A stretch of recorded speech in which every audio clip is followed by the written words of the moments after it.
Legends.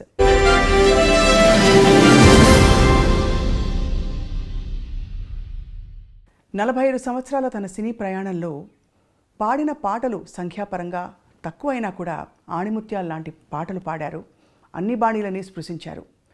Lalu దర్వాజా లస్కర్ బోనాల్ పండగ, హుషారైన పాట, జోలా జోలమ్మ జోలా, చలాకీ పాట, మాటే మంత్రము, మంచి రొమాంటిక్ మెలడీ, పిబరే రామరసం, భక్తిరస ప్రధానమైన శాస్త్రీయ బాణి, వేదం అణువణువున నాదం, ఎంతో క్లిష్టమైన శాస్త్రీయ బాణిలో ఉండే పాట.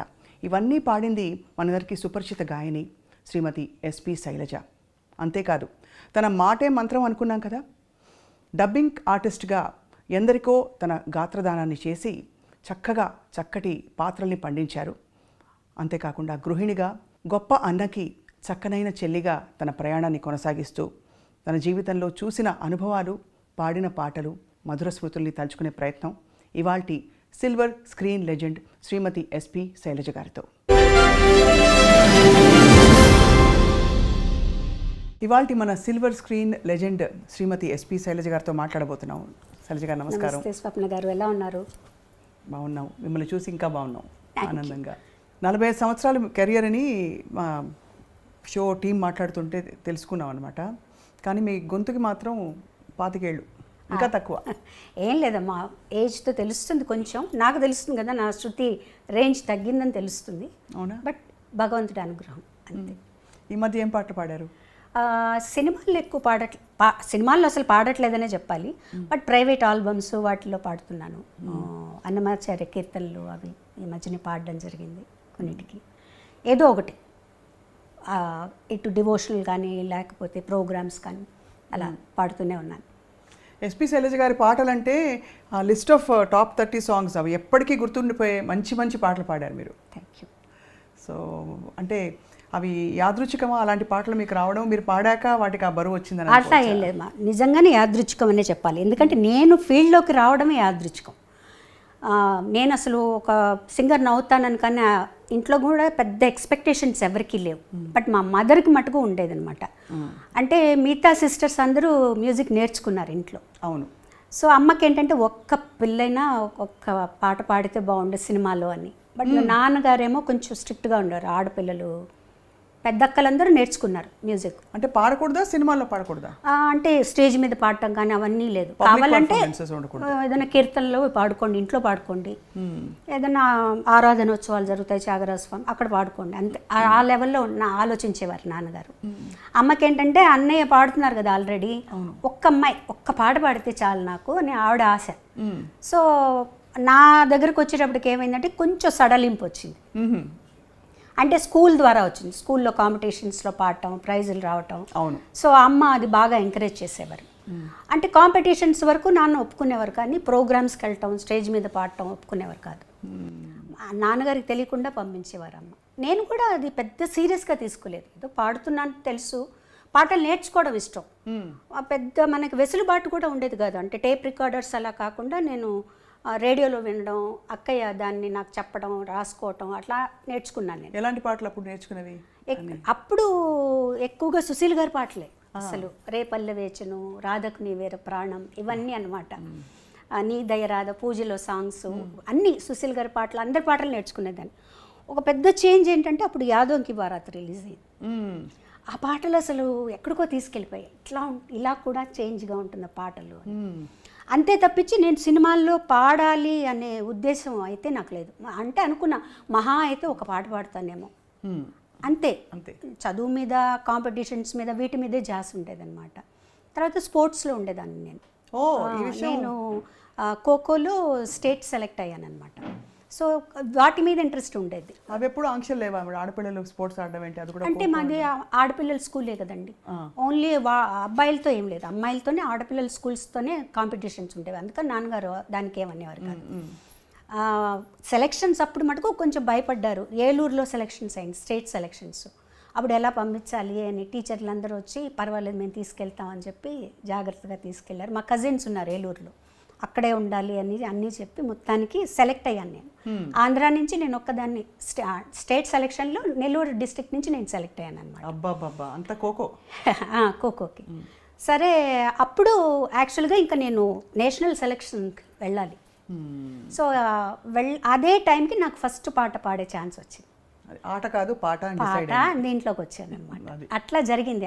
అది కూడా నేను ఒక్క పాట పాడతానని అనుకున్నా. మళ్ళీ వెనక్కి వచ్చేస్తాను, 9th స్టాండర్డ్ ఫినిష్ చేయాలి, 10th చదవాలి, చదువుకోవాలి అనే ధ్యాస, ఆటల మీద ధ్యాస ఎక్కువ ఉండేది. అలా వచ్చిన దాన్ని ఇక్కడ స్థిరపడిపోయాను.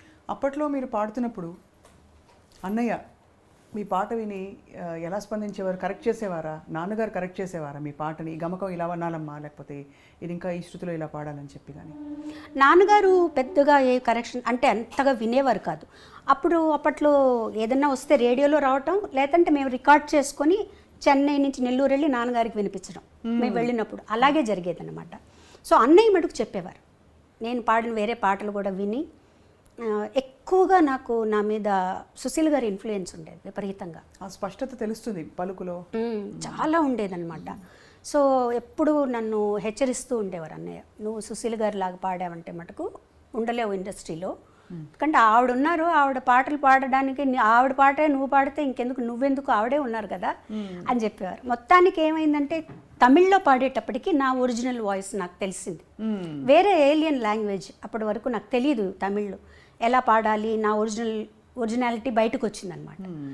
సో అప్పుడు లక్కీగా ఏంటంటే ఈ జానపదం టైప్ సాంగ్స్ మనం రావటం వల్ల ఆ ఛాయలు కొంచెం తగ్గాయి. అయినా కంప్లీట్గా పోయాయని నేను చెప్పను. ఆవిడ ఇన్ఫ్లుయెన్స్ నా జన్మాంతరం నా మీద ఉంటుంది. సో అది మటుకు చెప్పేవారు. తర్వాత ఎక్స్ప్రెషన్స్ ఇవ్వాలని చెప్పేవారు. కంపోజ్ చేస్తారు అన్నీ ఓకే, నువ్వేం చేస్తావు దానికి, నీ ఎక్స్ప్రెషన్స్ ఇవ్వాలి ఆ పాటలో. లేకపోతే అక్కడ వాళ్ళు యాక్ట్ చేస్తారు ఓకే, ఆ పాట బ్లాండ్గా ఉందనుకో వాళ్ళు మటుకు ఏం చేస్తారు, ఆ పాట నువ్వు అనుభవించి నువ్వు కూడా కొంచెం నటించాల్సి ఉంటుంది. ఈ రకంగా చెప్పి, లేకపోతే మొట్టమొదటి పాటలు వింటే చాలా స్ట్రెయిట్గా బ్లాండ్గా ఉంటాయి పాటలన్నీ. కానీ అప్పట్లో అంత ఇన్సిస్టెన్స్ కూడా తక్కువ ఉండేది కదా. అంటే మనకి ఉదాహరణకి లీల గారి పాటలు, తర్వాత సుశీలమ్మ, జానకమ్మ, ఆ జనరేషన్లో కొంచెం ఎక్స్ప్రెషన్ ఎక్కువ వచ్చింది. కానీ అంతకుముందు ఇలాంటి ఎక్స్ప్రెషన్ అయితే లేదు, వేరే విధంగా. ఎందుకంటే అది డ్రామాల నుంచి వచ్చారు కదండి, స్టేజ్ నుంచి వచ్చారు. అవును, వాల్యూమ్ ఎక్కువ. అవును, వాల్యూమ్ మీదే ఉండేది పాట అంతా. వాళ్ళకి భావం మీద తక్కువ. ఒక రకంగా భావం మనకి ఆ భావం రావాలి అంటే ఘంటసాల గారు, జానకి గారి దగ్గర నుంచే వచ్చింది ఆ భావాన్ని తీసుకొచ్చి. సుశీల్ గారి వాయిస్కి భావం అక్కర్లేదు అసలు. ఆవిడ గొంతుకు అలాగే ఏ భావమైనా పలికేస్తుంది అనమాట.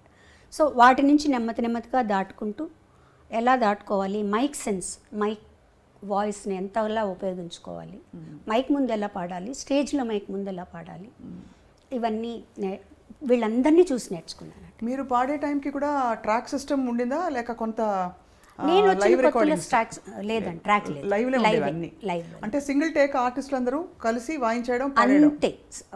మళ్ళీ ఒక తప్పు చేస్తే అందరూ వాయించారు. చాలా కష్టం అంటే అది ఆ స్కూల్ అలవాటు అయిపోయిన తర్వాత మిగతా చాలా ఈజీ అనిపిస్తాయి. ట్రాక్ పాడడం ఈజీ అనిపిస్తుంది.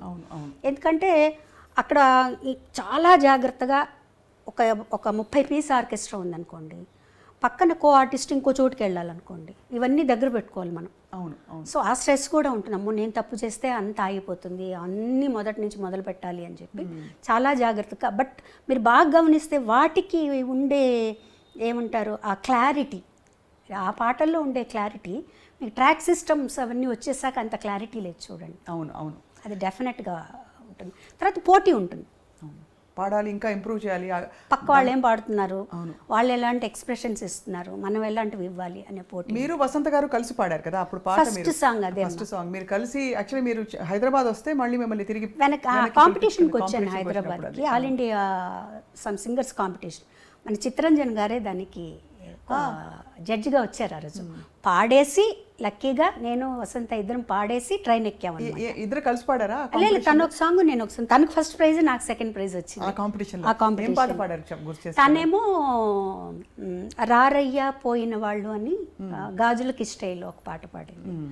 నేను ఏం పాడానో నాకు అంతగా గుర్తులేదు, రాధకు నివేర ప్రాణమే పాడాను అనుకుంటానండి. సో అది పాడిన తర్వాత మధ్యాహ్నానికి మాకు అప్పుడు ఫోన్లు ఎవరింటికో తెలిసిన వాళ్ళ ఇంటికి ఫోన్ చేసి అన్నయ్య పిల్లలిద్దరిని ట్రైన్ ఎక్కించి మార్నింగ్ కల్లా చెన్నైలో ఉండేటట్టు చేయమన్నారు అనమాట. సో ఆ కాంపిటీషన్ పాడి ట్రైన్ ఎక్కి వచ్చేసాం. అది 1977 కాదు. 1977 77 కదా? 77 13th ఫిబ్రవరి 14th ఫిబ్రవరి పాడామని. అబ్బా గూస్ బంప్స్ వస్తున్నాయి మీరు చెప్తుంటే, అంటే అంతకాలం క్రితం. సో అప్పుడు లలిత సంగీతం బాగా ప్రాచుర్యంలో ఉంది. అవునండి. విడిగా నేర్చుకోవడం అలా ఉండిందండి? అంటే లలిత సంగీతం అవన్నీ ఏదైనా మంచి పాటలు ఉన్నాయి. ఇప్పుడు కచేరీలు చేసేటప్పుడు అప్పుడు లలిత సంగీతం కూడా పాడేవాళ్ళు. సినిమా పాటలతో పాటు లలిత సంగీతాలు పాడేవాళ్ళం, అందరూ పాడేవాళ్ళు, కో సింగర్స్ అందరూ. సో ఆ లెక్కగా నేర్చుకున్నాను అనమాట కొన్ని పాటలు. ఒక్క పాట గుర్తు చేసుకోగలుగుతారా? ఒక పల్లవి.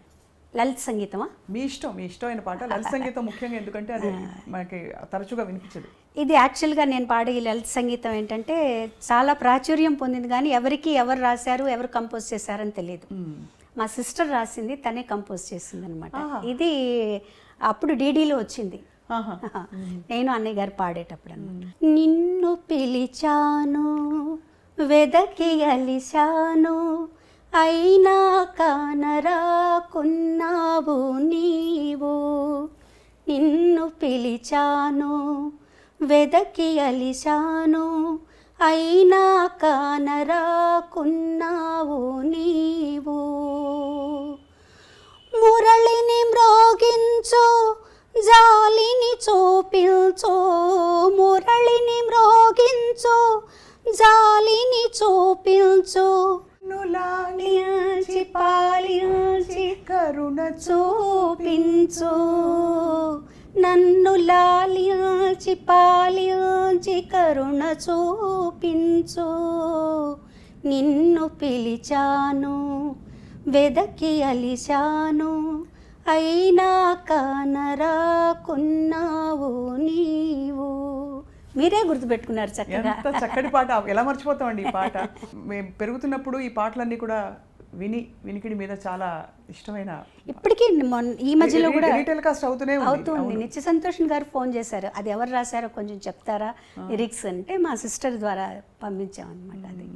సో అలా పాట ప్రయాణం మొదలై మీరు పాటకే ఖోఖో కాదని చెప్పి ఇటు మళ్ళీపోయారు. ఖోఖోని మిస్ అయ్యారా కొంచెం? అయ్యో వెళ్ళి ఆడాలి. డెఫినెట్గా స్కూల్ మిస్ అయ్యాను నేను. అంటే 9th మధ్యలోనే వచ్చేసాను. వచ్చేసిన తర్వాత ఇంకా ఒక తమిళ్లోకి వచ్చేసిన తర్వాత కొంచెం తమిళ్లో ఎక్కువ బిజీ అయిపోయాను నేను. సో అప్పుడు 9th మధ్యలో ఆపేసి రావాల్సి వచ్చిందనమాట. తర్వాత 10th ప్రైవేట్గా రాసి చదివాను. బట్ ఆ స్కూల్ అట్మాస్ఫియర్, కాలేజ్ అట్మాస్ఫియర్ ఇవేవి తెలియవు నాకు. బట్ ఎలా అయినా డిగ్రీ చేయాలని ఒక ఆశ. అవును. తర్వాత మళ్ళీ ఒక 5 years తర్వాత డిగ్రీ ఫినిష్ చేశారు. శైలజ గారు, మిమ్మల్ని ఎప్పుడు చూసినా అప్పటి నుంచి ఇప్పటిదాకా మీరు పాటలు పాడిన తీరు, ఇప్పుడు లాస్ట్ ఇంటర్వ్యూ మనం చేసినప్పుడు చాలా పద్ధతైన పెంపకం కొట్టొచ్చినట్టు కనిపిస్తుంది. ఎవరి ప్రభావం? అన్నయ్య ప్రభావం, లేకపోతే నాన్నగారు అమ్మగారు అలా చెప్పించి? ఎక్కువ చెప్పాలంటే అమ్మగారు, ముగ్గురిది ప్రభావం ఉందండి. ముందు అమ్మగారు ఎంత మనకి స్వాతంత్రం ఇస్తారో అంత స్ట్రిక్ట్గా ఉండేవారు. దాన్ని మీరు ఉపయోగించుకోండి తప్పించి దాన్ని నిరుపయోగం చేసుకోకూడదు. నేను ఇచ్చే స్వాతంత్రాన్ని దాన్ని చక్కగా ఉపయోగించుకోండి, అంతేగాని ఓవర్గా ఇవన్నీ ఉండకూడదు. పద్ధతిగా అలా ఉండాలి. ఉదాహరణకి అంటే కట్టుబొట్టు అలాగా? కట్టుబొట్టు అలాగే అంటే ఎంత అమ్మ అంటే, మేము స్కూల్కి వచ్చాక 2 జడలు వేసుకోవడం, స్కూల్లో తప్పనిసరి కాబట్టి వేసుకునేవాళ్ళం. మా అక్కయ్యలు 2 జడలు కూడా వేసుకోకూడదు, 1 జడ వేసుకోవాలి. ఓహో, 2 జడలు కంటే 1 జడ ఇంకా పద్ధతి అలా ఉండేవాళ్ళమాట. మా దగ్గరకు వచ్చినప్పుడు స్కూల్కి కంపల్సరీగా ఇలా కట్టుకొని వెళ్ళాలి, 2 జడలు కట్టుకుని వెళ్ళాలి. సో అది అలవాటు అయిపోయింది, అలా ఉండేది. తర్వాత సినిమాలు కూడా మా అమ్మగారు, నాన్నగారు, మా నాన్నగారు అస్సలు సినిమాలు చూడరు. మా అమ్మగారు బయటికి రారు. ఎప్పుడన్నా ఏదన్నా సినిమా బాగుంది అంటే చూసి ఎవరన్నా వచ్చి చెప్తే ఈ సినిమా చూడొచ్చు అంటే మమ్మల్ని పంపించేవాళ్ళు. ఓహో, సినిమాలు చూడడం కూడా. తర్వాత కొంచెం మా జనరేషన్ వచ్చేటప్పటికి మేము కొంచెం స్వాతంత్రం వచ్చిందనమాట. మా అక్కయ్య వాళ్ళనైతే అసలు కొన్ని సినిమాలకి వెళ్ళకూడదు, ఏంటంటే అందులో వర్షంలో తడుస్తారట హీరో హీరోయిన్. సో అలా ఉండేది. బట్ చదువులో కానీ, ఆటల్లో కానీ, కాంపిటీషన్స్, పాటల్లో కానీ వీటన్నిట్లో ఎంకరేజ్ చేసేవారు. అన్ని కాంపిటీషన్స్కి పంపించేవారు. డ్రాయింగ్ కాంపిటీషన్ దగ్గర నుంచి తర్వాత జనరల్ నాలెడ్జ్ అన్నిటికీ పంపించేవారు అనమాట అమ్మ. ఆ విషయంలో మటుకు ఇది. తర్వాత ఏదైనా స్టేజ్ మీద నేను పాడుతాను అంటే మటుకు వద్దనేవారు కాదు. వెళ్ళు పాడు, ఆ స్టేజ్ ఫియర్ పోతుంది నీకు, ఎవరో ఒకరిని తోడిచ్చి పంపించి నాతో పాడించేవారు అనమాట. అది కూడా నాన్నగారికి అంత ఇష్టం ఉండేది కాదు. మరి ఎలా ఎలా మేనేజ్ చేసి అమ్మ మేనేజ్ చేసి తెలియకుండా పంపించేశారు. స్కూల్కి వెళ్ళిందనో ఎక్కడికో వెళ్ళిందనో అని చెప్పి పంపించేసేవారు అనమాట. వన్స్ అన్నయ్య సినిమాల్లోకి వచ్చిన తర్వాత కొంచెం బాలు సినిమాలో పాడుతున్నారు, వాళ్ళ కుటుంబం అట్లా ఇట్లా అయిన తర్వాత అప్పుడు నాన్నగారు కూడా కొంచెం పర్వాలేదు, అబ్బాయి అక్కడ ఉన్నాడు కాబట్టి అన్నయ్యతోటే కచేరీలకు వెళ్ళేదాన్ని, 1-2 కచేరీలకు హాలిడేస్లో. తను ఉన్నాడు కాబట్టి పర్వాలేదు అని చెప్పి పంపించారనమాట. మొదటి పాట పాడుతా ఉంటే సరే వెళ్ళరండి. అప్పుడు కూడా అందులో చిన్నపిల్లలం కాబట్టి ఆయన పెద్ద మాకు ఏం అడ్డంకి చెప్పలేదు. నాన్నగారికి చెప్పే తీసుకెళ్లారనమాట సాంగ్కి. ఎందుకు అడిగాను ప్రత్యేకంగా అంటే సాహిత్యాల విషయంలో కూడా కొంచెం ట్రెడిషనల్గా ఉండే ఇళ్లలో ఈ సాహిత్యం పాడద్దు పాడించద్దు అని కూడా కొన్ని ఆంక్షలను చెప్పను, కానీ కొన్ని నియమాలు ఉంటాయి. సో ఆ నియమాలు అంటే ఉదాహరణకి రొమాంటిక్ డ్యూయట్స్ ఒక దశకంలో అయితే బాగా సాహిత్యాలు కొద్దిగా శృతి మించి కూడా మనం ఉన్నాయి, ఎప్పుడూ ఉన్నాయండి. అంటే మరీ ఇప్పుడు సపోజ్ నేను అన్నయ్య పాడుతున్నాను అనుకో, అసలు నేను అన్నయ్య డ్యూయట్ పాడేటప్పుడే నేను బుక్ ఇలా అడ్డం పెట్టుకుని పాడేదాన్ని. నాకు మొహమాటంగా ఉండేది చాలా. తర్వాత తను చెప్పేవాడు, ఇలా అయితే ఎలా పాడగలుగుతాం, అప్పటికి ఇంకా అంత పెద్దగా ట్రాక్ సిస్టమ్ లేదు కదా, అలా ఉంటే పాడొచ్చు, ఇద్దరం కలిసి పాడాల్సి వచ్చినప్పుడు నువ్వు అలా ఉండకూడదు, పాటగా తీసుకో అని. లక్కీగా ఏంటంటే మా ఇద్దరికి అలాంటి సాంగ్స్ రాలేదు. అవును, ఇద్దరికి అంత భయంకరమైన సాహిత్యం ఉన్నవి లేవు. ఒకవేళ 1-2 వచ్చినా కూడా తను ఏం చెప్పాడంటే మేము ఇద్దరం పాడడం, ఇది మీరు వేరే వాళ్ళ చేత పాడించేసే అని చెప్పేసేవారండి. అబ్బా, అసలు మీ ఇద్దరం తను పాడదు, మీరు వేరే ఇంకెవరి చేతన్నా పాడించుకోండి అని చెప్పేసేవారు అనమాట. ఆ ఇబ్బంది ఎప్పుడూ నాకు అంతగా రాలేదండి. సపోజ్ ఇంకొంచెం ఏదైనా నాకు నా నాలెడ్జ్కి తెలిసి ఏదన్నా కొంచెం బాగాలేదు ఇక్కడ అంటే నేను కొంచెం ధైర్యంగానే చెప్పేదాన్ని, ఇది బాగాలేదండి నాకు ఇబ్బందిగా ఉంది అని. అప్పుడు కొంచెం మన మాటను కూడా వినేవాళ్ళండి. అప్పుడు మీరు వదులుకోవడం కూడా పెద్ద విషయం, అంటే అవకాశం కదా. అవును అవును. అంటే మీరు దేనికి ప్రాధాన్యత అంటే వస్తున్నాం అప్పుడే కదా, మేము కూడా వస్తున్నాం. ఒక సాంగ్ వదులుకోవడం అంటే అది చాలా పెద్ద విషయం. ఎప్పుడైనా చూపుకుంటుందా ఇప్పుడు తలుచుకుంటే? అంటే మంచి పనే చేశారనిపిస్తుంది. చాలా గొప్ప విషయం అండి. నా కళ్ళలో నీళ్ళు వస్తున్నాయి మీరు చెప్తుంటే. ఎందుకంటే నాకు ఎప్పుడు మీలో ఒక గుణం, ఇది వ్యక్తిగతం అయితే ఏమనుకోకండి, కానీ అన్నయ్య గీసిన గీత నేను దాటకూడదు, అన్నయ్యకి తగ్గట్టుగా నేను ఉండాలి, అమ్మ నాన్నకి తగ్గట్టు ఉండాలనే ఆ చక్కదనం మీలో కనిపిస్తుంది. అంటే అన్నయ్య కూడా ఎప్పుడు కూడా నువ్వు ఇలా ఉండాలని ఎప్పుడు చెప్పలేదండి. తన్ని చూసే మనకు అర్థమైపోతుంది. తన ఒక్క చూపుతో ఇది నచ్చింది నచ్చలేదు అని తను మనం గమనించి చెప్పేసేయచ్చు. మన బిహేవియర్ ఎలా ఉన్నప్పుడు తను ఒక చూపు చూశాడంటే సేమ్ మా మదర్ అనమాట, ఓకే అర్థమైపోతుంది తనకు నచ్చలేదు, తనకు నచ్చినట్టు మనం ఉండాలి. అంటే చాలామంది అంటారు, అంటే మీ ఇండివిజువాలిటీని వదులుకోవడం కదండి అది. బాలుగారు చెప్పినట్టే మీరు ఉండాలి, ఆయన పద్ధతిలోనే మీరు ఉండాలి. అంటే నేనేం నష్టపోలేదు కదండి, నేనేమి నష్టపోలేదు. నేను ఫీల్ అయితే నాకు స్వాతంత్రం లేదు, నేను ఇలా ఉండాలి అలా ఉండాలనుకుంటున్నాను అలా వెళ్ళాలనుకుంటున్నాను అంటే అప్పుడు నేను బాధపడచ్చు. నాకేమాత్రం లేదు, ఓకే. నేను ఎందుకంటే తను ఎంత కష్టపడుతున్నాడో, తను ఎంత పద్ధతిగా ఉన్నాడో, అందరితో ఎలా మెలుగుతున్నాడో అవన్నీ తన్ని ఇక్కడికి వచ్చాక, చెన్నై వచ్చాక నాకు అర్థమైంది. పెద్ద ఫ్యామిలీ మాది, ఆ ఫ్యామిలీని అంతా తనే పోషిస్తున్నారు. అలాంటప్పుడు తను ఎంత పద్ధతిగా ఉండాలి, ఎంత వర్క్ చేయాలి, డే అండ్ నైట్ వర్క్ చేసేవాడు. తను పిల్లలతో స్పెండ్ చేయలేదని అదని ఇదన్నీ అన్నా కూడా ఇంత ఫ్యామిలీ గడవాలి అంటే తను పిల్లలతో స్పెండ్ చేస్తే అవ్వదు. నేను ఆ ఫీల్డ్లోకి వచ్చిన తర్వాత ఇవన్నీ నాకు అర్థమయ్యాయి. మోర్ దెన్, ఎందుకంటే మిగతా వాళ్ళందరికంటే కూడా నేను తనతో ఎక్కువ స్పెండ్ చేశాను. సో నాకు అప్పుడు అర్థమైంది తను నలుగురితో ఎలా ఉంటారు, ఏమన్నా ఏ ప్రాబ్లమ్స్ ఉన్నా అవి ఇంటి దగ్గర. వన్స్ స్టూడియోకి వచ్చేసాక అసలు కంప్లీట్గా బాలసుబ్రహ్మణ్యం ఆ పాటకు చేంజ్ అయిపోతాడు అంతే. సో ఇవన్నీ కూడా ప్రొఫెషనల్గా మనం ఇలా ఉండాలి, ఈ పద్ధతిలో ఉండాలి. మనలో అనవసరంగా ఒక మాట మనం మాట్లాడకూడదు, మన గురించి ఇంకొకళ్ళు మాట్లాడకూడదు అంతే. ఆ పద్ధతి అట్లా అలవాటైపోయింది తనతో ఉండి. మాటే మంత్రము పాట పాడినప్పుడు మీరు చాలా చిన్నవారు, మీరు బాలుగారు కలిసి పాడిన ఈ పాట ఇప్పటికీ స్టేజ్ మీద హిట్ సాంగ్స్లో ఇష్టపడి, నేను సినిమా పాటలు నాకు అన్నీ రావు కానీ పాడమంటే ఈ పాట చాలా ఇష్టంగా ఎంచుకునే పాట. ఆ పాట పాడినప్పుడు అంత అలవోకగా, అంత పవిత్రంగా, బ్యూటిఫుల్ మెలడీ, అది రొమాన్స్ పలికించడం కూడా అంత అందంగా ఎలా పాడారండి? యాక్చువల్గా మొదట తమిళ్లో వచ్చిందండి అది. తమిళ్లో ఇళయరాజా గారు, జెన్సీ గారు పాడారు, సింగర్ జెన్సీ గారు ఉండేవారు తమిళ్లో, ఆవిడ పాడారు. ఆ పాట విన్నప్పుడు నేను చాలా ఇన్స్పైర్ అయ్యాను. ఎంత బాగుంది ఈ సాంగ్, అసలు బ్యాక్గ్రౌండ్స్ కానీ సాంగ్ కానీ ఇట్లాంటి పాటలు పాడే అదృష్టం దొరుకుతుంది అన్నప్పుడు సీతాకోకచిలకలో ఇవాళ రికార్డింగ్ ఉందని వెళ్ళిన తర్వాత ఆ ట్యూన్ వినిపించగానే నాకు అసలు చాలా ఆనందం వేసేసింది అనమాట. ఈ పాట మనం పాడాలనుకున్నాం, మనకు వచ్చింది ఈ పాట అని. ఆ బ్యాక్గ్రౌండ్స్ మీరు ఇప్పుడు కాదు ఇంకో 10 సంవత్సరాల తర్వాత విన్నా కూడా అండి మనల్ని ఎక్కడికో తీసుకెళ్ళిపోతాయి.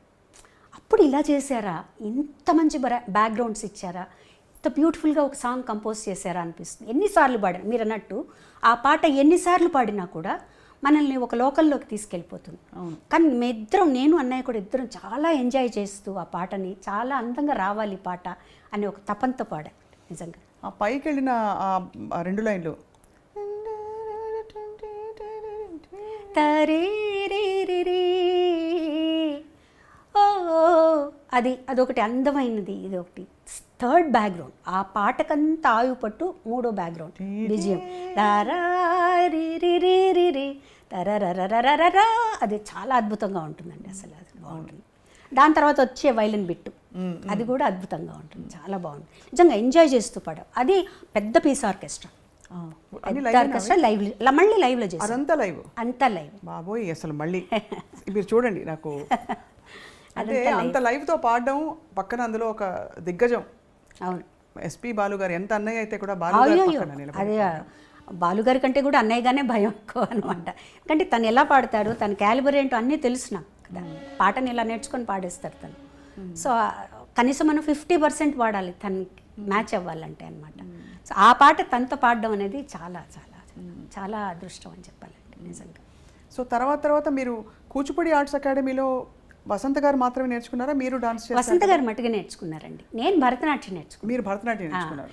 అది కూడా ఎలా అయిందంటే, నేను భరతనాట్యం నేర్చుకోలేదు. పాప పల్లవి నేర్చుకునేది భరతనాట్యం ఇంట్లో. మాస్టర్ ఇంటికి వచ్చేవారు. నేను మధ్యాహ్నం రికార్డింగ్ బ్రేక్ అయ్యి భోజనానికి వచ్చినప్పుడు ఆయన కూర్చొని ఉండేవారు. ఆ పాప ఒకరోజు తలనొప్పని, ఒకరోజు కాలు నొప్పని ఏదో ఒకటి చెప్పేది. వాళ్ళ స్కూల్లో టైర్డ్గా ఉందనో, ఆదివారం ఇవన్నో.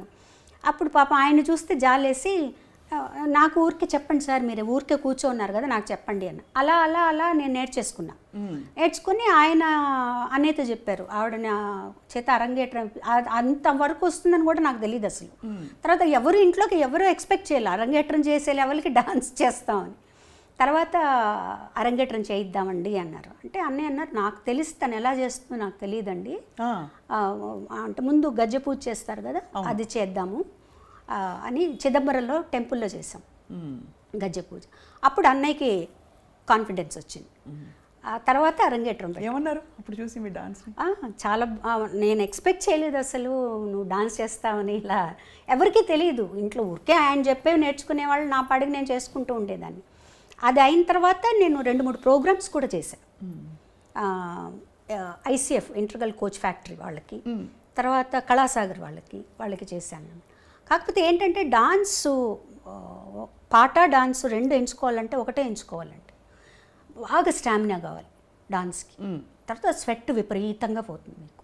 అవును, గొంతు బాగా కొంచెం దెబ్బతింటుందని నేను చెప్పను, మనకు సహకరించదు. అది బాలమురళి గారు, చిట్టిబాబు గారు ఇద్దరు చెప్పారు నాకు. అంటే పాట వదులుకుని డాన్స్ చేయొద్దు అలా చెప్పారా డైరెక్ట్? అంటే నువ్వు ఆలోచించుకో, నువ్వు డాన్స్ చేస్తూ ఉన్నావంటే పాడలేవు. అంటే నేను అనుకున్నాను అనమాట, నాకు పాట మించి వేరే ఏమీ లేదు కదా. కానీ నేను ఆ పాపం మా మాస్టర్ గారు అయితే ఇంత నేర్చుకొని 2 ప్రోగ్రాంలు చేసి వదిలిపెట్టకమ్మా అని కూడా అన్నారు. లేదు సార్, నాకు పాటే ముఖ్యం, నేను పాట మీద ఉంటాను. లైక్ అంటే ప్రతిదానికి ఒక కారణం ఉంటుందండి, కారణం లేకుండా ఏది ఉండదు. ఆ నేర్చుకోవడం అనేది నాకు సాగర సంగమానికి ఉపయోగపడింది. ఆ డాన్స్ అరంగేట్రం చూసే విశ్వనాథ్ గారు అది మరొక అంటే మలుపు అని చెప్పొచ్చు. బికాజ్ చాలా పెద్ద మలుపు. మీరు నటనలోకి రావడం, అఫ్కోర్స్ ఒకే సినిమాలో వేశారు కానీ గుర్తుండిపోయే పాత్ర. అప్పుడు విశ్వనాథ్ గారు చూసి అడిగినప్పుడు మళ్ళీ ఆలోచించారా, ఇది మళ్ళీ నేను యాక్టింగ్ ఫీల్డ్? ఆలోచించడం క్వశ్చనే లేదండి, నేను చెయ్యను అని చెప్పేసాను. ఓకే. ముందు విశ్వనాథ్ గారు అడిగారు, ఏడుది నాగేశ్వరరావు గారు ఆయన అడిగారు, అందరూ అడిగారు. అన్నయ్య చేతి చెప్పించారు, మా వదిన గారి చేతి చెప్పించారు, విశ్వనాథ్ గారు మిస్సెస్ చేతి చెప్పించారు. నేను చెయ్యను అని చెప్పాను. ఎంత స్పష్టత అలా ఎలా వచ్చేసింది? అన్నయ్య కూడా వద్దని అనలేదు కదా? ఎవరు వద్దలేదు. అన్నయ్య కూడా నువ్వు చేస్తే బాగుంటుందని చెప్పారు, అందరూ చెప్పారు. అందులో విశ్వనాథ్ గారి సినిమా తన దగ్గరుండి చూసుకుంటారు, నీకు భయం లేదంటే నాకు వద్దు, నేను కంఫర్టబుల్ కాదు, నాకు వద్దు, నేను చేయను అని చెప్పేసాను. నేను పాటలే పాడుకుంటాను. విశ్వనాథ్ గారు తెలివిగా ఏం చేశారంటే, మా నాన్నగారి దగ్గరికి వెళ్ళి మా నాన్నగారి దగ్గర ఒప్పించారు. మ్మ్. బాబాయ్ నేను మంచి క్యారెక్టర్ దాని చేత చేయిస్తాను, ఎటువంటి చెడ్డ పేరు రాదు అవన్నీ చెప్తే ఇంకా నాన్నగారు నన్ను పిలిచి అన్నయ్య అంతలా ఆడుతున్నారమ్మా నువ్వు చేయొచ్చు కానీ రిలక్టెంట్గానే ఒప్పుకున్నానండి ఆ క్యారెక్టర్ నిజం అంటే సరిపోయింది. నేను ఇష్టం లేకుండా చేయబట్టి ఆ క్యారెక్టర్ కరెక్ట్గా సరిపోయినట్టే అనిపిస్తుంది నాకు. నాకు యాక్టింగు అంత కష్టం అనిపించలేదు, ఎందుకంటే ప్రతిదీ విశ్వనాథ్ గారు కరెక్ట్గా యాక్ట్ చేసి ఇలా చెయ్యాలి, చిన్న చిన్న మూమెంట్స్ జుట్టు ఇలా వెనక్కి వేసుకోవడం దగ్గర నుంచి ఆయన చేసి చూపించేవారు. మా నాన్నగారి మీద నాకెంతో గౌరవం ఉంది, భక్తి ఉంది. ఇప్పుడు తప్పులు తెలుసుకుని నేను ఆయన మర్చిపోలేను. అందుకే చెప్తున్నాను, నువ్వు నాతో వస్తావో ఇక్కడే ఉంటావో ఆలోచించు. శైలు, నువ్వు ఇంకా చిన్న పిల్లవే అనుకున్నాను. చాలా ఎదిగిపోయావమ్మా.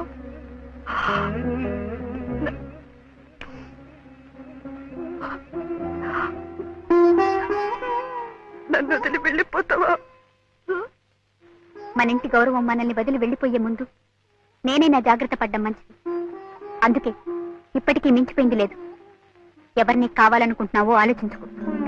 కానీ అయినా మీరు అలా పట్టేసి, ఎందుకంటే ఆ పాత్రలో మీకోసమే ఆ పాత్ర అల్లినట్టు అనిపిస్తుంది. అది మనకి అది విశ్వనాథ్ గారిలో ఉందండి. అది అదే నేను చేసిన ఒక్క సినిమా కాబట్టి నాకు అనిపిస్తుంది ఆయనలో ఉంది అది. అంటే అఫ్కోర్స్ మనలో కూడా ఆ జీల్ రావాలి, చెయ్యాలి అని ఆయన చేస్తుంటే మనకు ఆటోమేటిక్గా వచ్చేస్తుంది. తర్వాత ఫస్ట్ నేను భయపడింది ఏంటంటే కమల్ హాసన్ గారు ముందర చేయాలి. ఇది శాస్త్రీయ నృత్యమా కాదా? ఏ సాంప్రదాయం? ఎన్ని సంప్రదాయాలు ఉన్నాయో కూడా తెలుసా నీకు? దీన్ని భరతనాట్యం అంటారు.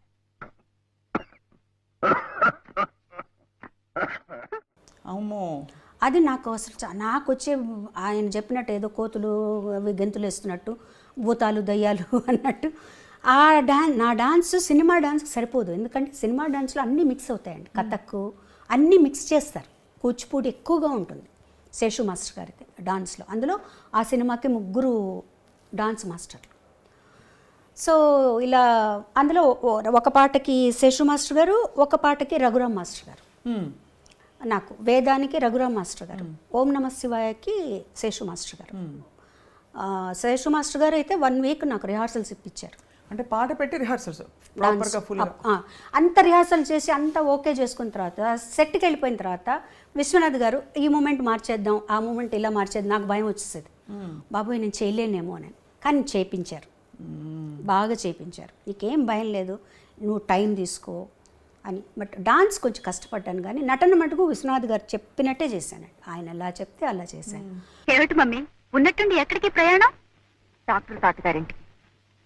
అక్కడే కొన్నాళ్ల పాటు ఉండి నువ్వు డాన్స్ నేర్చుకోవాలి. ఇంకా కొత్తగా నేర్చుకునేదే ఉంది, ఎన్నో ప్రోగ్రామ్స్ సన్మానాలు అయ్యాక. అదేనే నేను చేసిన పొరపాటు. పాకడం కూడా సరిగ్గా రాని పాప పరిగెత్తుతానంటే సరే అన్నాను. ఓహో, అయితే కొత్తగా నడకలు నేర్పే గురువు గారు అక్కడే ఆ ఊళ్ళోనే ఉన్నారన్నమాట. అవును. ఎవరు? బాలకృష్ణ గారు. వాట్?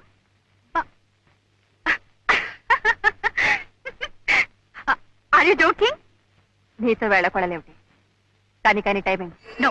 నన్ను గురించి అంత చండాలంగా రాసిన తర్వాత నేను వాడి దగ్గర శైలు, బాలకృష్ణ గారు నీకు గురువు గారు, ఆయన గారి దగ్గర నేర్చుకుంటాను. కానీ ఇప్పుడు వెనక్కి తిరిగి ఆలోచించుకుంటే అండి, నేను కానీ ఆ సినిమా వద్దు అనుకొని ఉంటే ఎంత మంచి పాటలను పోగొట్టుకుని ఉండేదాన్ని. అయ్యో కదా, ఎందుకంటే ఆ సినిమాలో నేను యాక్ట్ చేస్తాను అని చెప్పిన తర్వాత అన్నయ్య గారు విశ్వనాథ్ గారికి ఇళయరాజు గారికి చెప్పారు, ఇందులో శైలజకి పాటలు ఉంటే అవి శైలజ పాడుతుంది అని చెప్పారనమాట. అప్పటికి నేను ఒప్పుకోలేదు. పూజ కార్యక్రమం అయిపోయింది, జానకి గారు ఓం నమ శివాయ పాడేశారు. అది ఒక అదృష్టం. అదొక అదృష్టం. అండ్ అది లాజికల్ కూడా వేరే వాళ్ళు పాడతారు, వేరే వాళ్ళే పాడతారు డాన్స్ కాబట్టి లాజికల్గా కూడా పాడతారు. ఆ తర్వాత రాజా గారు ఏమన్నారంటే ఇంకో ఒక్క సాంగ్ తనకు వస్తుంది, అది తను పాడుతుంది, ఇంకో మంచి పాటలు కూడా ఉన్నాయి, తన చేతి పాడిద్దామని నాద వినోదము వేవేల గోపెమ్మల వేదము పాడించారనమాట.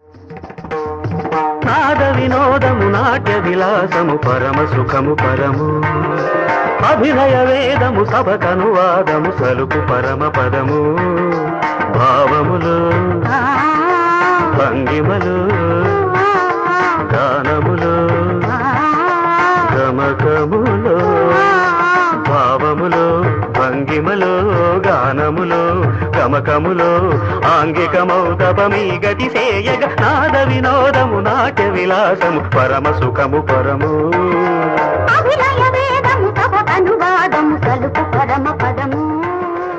ఎంత బ్యూటిఫుల్ సాంగ్స్ బ్యూటిఫుల్ సాంగ్స్ నిజంగా. ఐ థింక్ రాబోయే 50 సంవత్సరాలు అసలు ఏమాత్రం ఇది ఇప్పుడే పుట్టిన పాటలాగా పాడుకుంటున్నారు. ఇప్పుడు కూడా అంతే కదండి. అవును.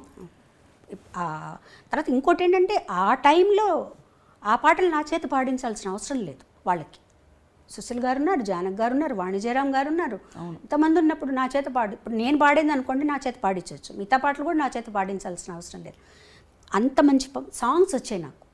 అసలు సాగర సంగమం అంటే నాకు ఆ సాంగ్స్ కోసమే నేను తర్వాత ఆలోచించుకున్నాను.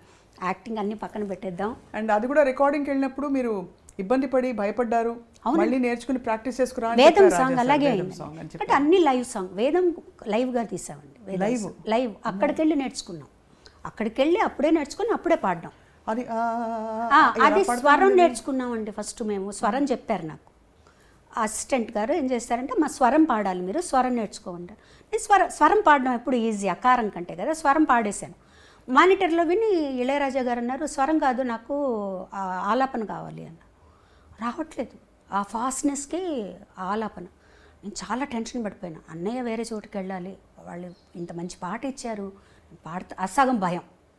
అప్పుడు ఇళయరాజా గారు నువ్వు పని చేయి, నువ్వు స్వరం ఆయన అర్థం చేసుకుని నువ్వు స్వరం పాడేసేయి, రేపు మార్నింగ్ వచ్చి నైట్ అంతా ప్రాక్టీస్ చేసి మార్నింగ్ వచ్చి ఆలాపన పాడు. ఆ బిట్ ఆలాపన పాడేసేమన్నారు. నైట్ అంతా ప్రాక్టీస్ చేసి మార్నింగ్ వెళ్తే ఎంత సులభంగా అనిపించిందో అసలు.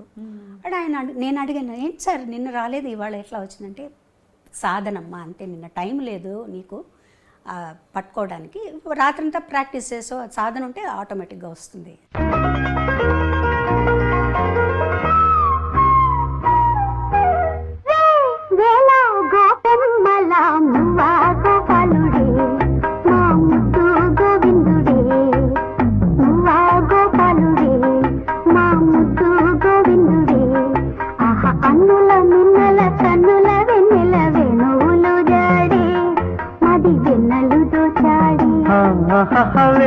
వేళ గోటమ్మల మువ్వ గోపాలుడే మా ముద్దు గోవిందుడే అని చెప్పారనమాట.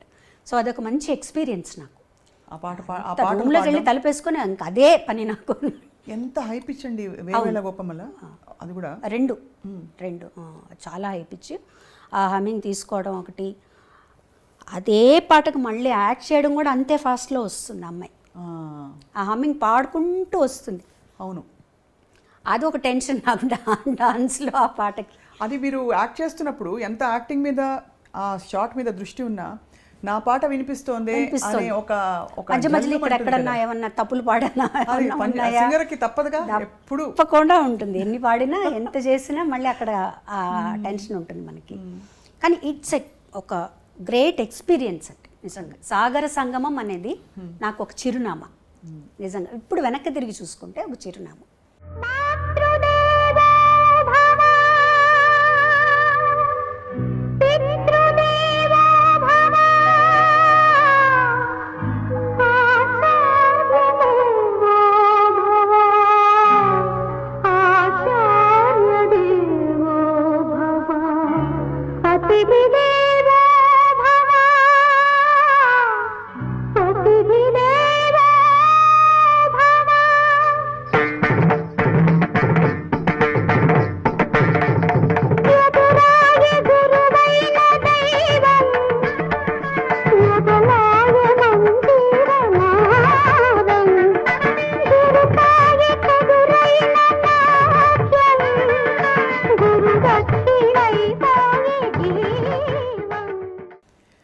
ఈ టైంకి యాక్చువల్లీ అంటే మామూలుగా మనకి మన జీవితం గురించి ఒక ఐడియా ఉంటుంది.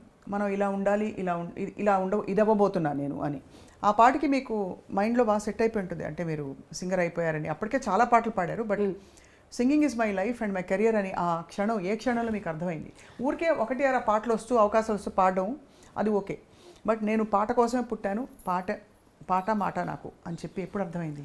నాకు వన్స్ నేను ఎక్స్పెక్ట్ చేయని విధంగా, ఇప్పుడంటే మనం నెలకి నేను 2 పాటలు పాడానండి, 3 పాటలు పాడానని చెప్పుకుంటున్నాం.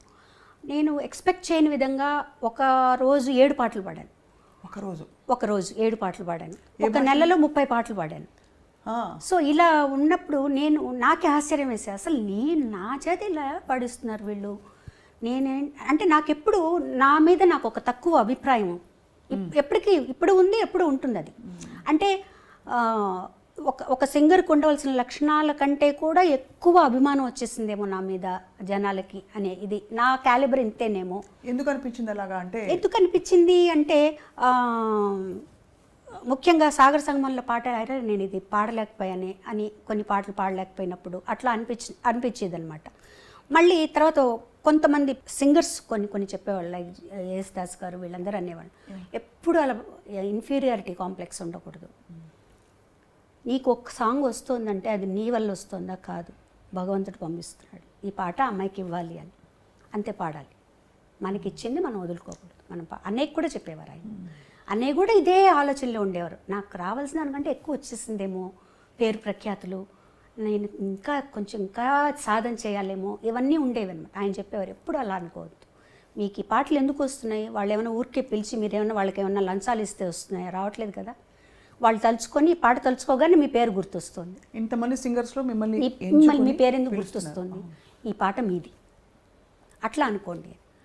ఆ తర్వాత నేను తమిళ్లో చాలా బిజీ అయిపోయాను. தமிழ்ல என்னென்ன பாடிருக்கீங்க? நிறைய பாடிருக்கேன் தமிழ்ல. எனக்கு தமிழ் பாட்டு ரொம்ப தெரியாது, மன்னிச்சிடுங்க. ஏதாவது ஒரு నా మొదల ఫస్ట్ పాడిన పాట ఇళయరాజా గారిది ఎలా జరిగిందంటే, ఆయన ఆడిషన్కి పిలిచారు నన్ను. పిలిచి ఆయన ఇన్ఛార్జి శ్రీనివాసన్ గారు ఉండేవారు. అన్నయ్యకి కూడా ఆర్కెస్ట్రాకి అతనే ఇన్ఛార్జ్. అతను వెళ్ళి చెప్పారనమాట ఇళయరాజా గారితో, ఇట్లా బాలు సిస్టర్ కచేరీలో పాడుతోంది, ఎందుకంటే రాజా గారు కూడా అన్నయ్యతో కచేరీలో పాడారు కదా, పాడుతోంది, నువ్వు పాడిస్తే బాగుంటుందేమో అంటే బాగుంటుంది కానీ బాగాలేదు అనుకో, అప్పుడు నేను పాడించకపోతే బాలు ఏమన్నా అనుకుంటాడేమో, తను సరిగ్గా పాడలేకపోతే అని అన్నారట. అట్లా వద్దు, నువ్వు ఆడిషన్ చేయి, నీకు నచ్చితేనే పాడించు అన్నారు. మీకు కూడా ఆడిషన్? నేను హెచ్ఎంవికి వెళ్ళి కూడా ఆడిషన్ చేశానండి. మాకు కూడా ఏంటంటే అప్పుడు అందరికీ ఆడిషన్, మైక్ టెస్ట్ చేసేవాళ్ళు. ఈ వాయిస్ మైక్ సరిపోతుందంటేనే తీసుకునేవాడు.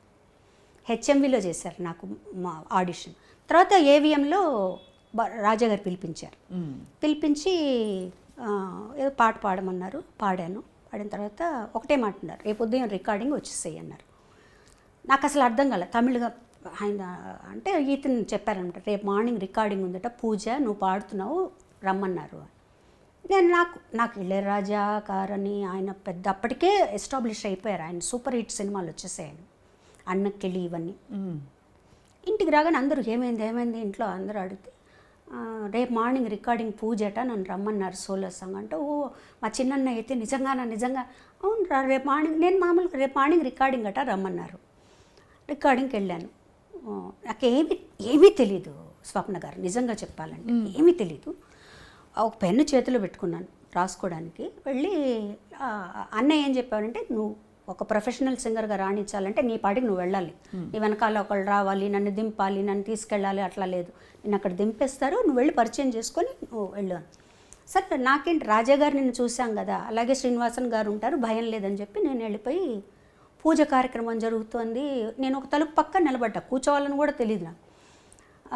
వాళ్ళందరూ ఇంకా సింగర్ రాలేదు అని అంటున్నారు, నా వైపు చూస్తున్నారు, వెళ్తున్నారు, కానీ నేను సింగర్ అని ఎవరికి తెలీదు, నేను చెప్పలేదు, నాకు తెలీదు వాళ్ళు ఏం మాట్లాడుతున్నారు.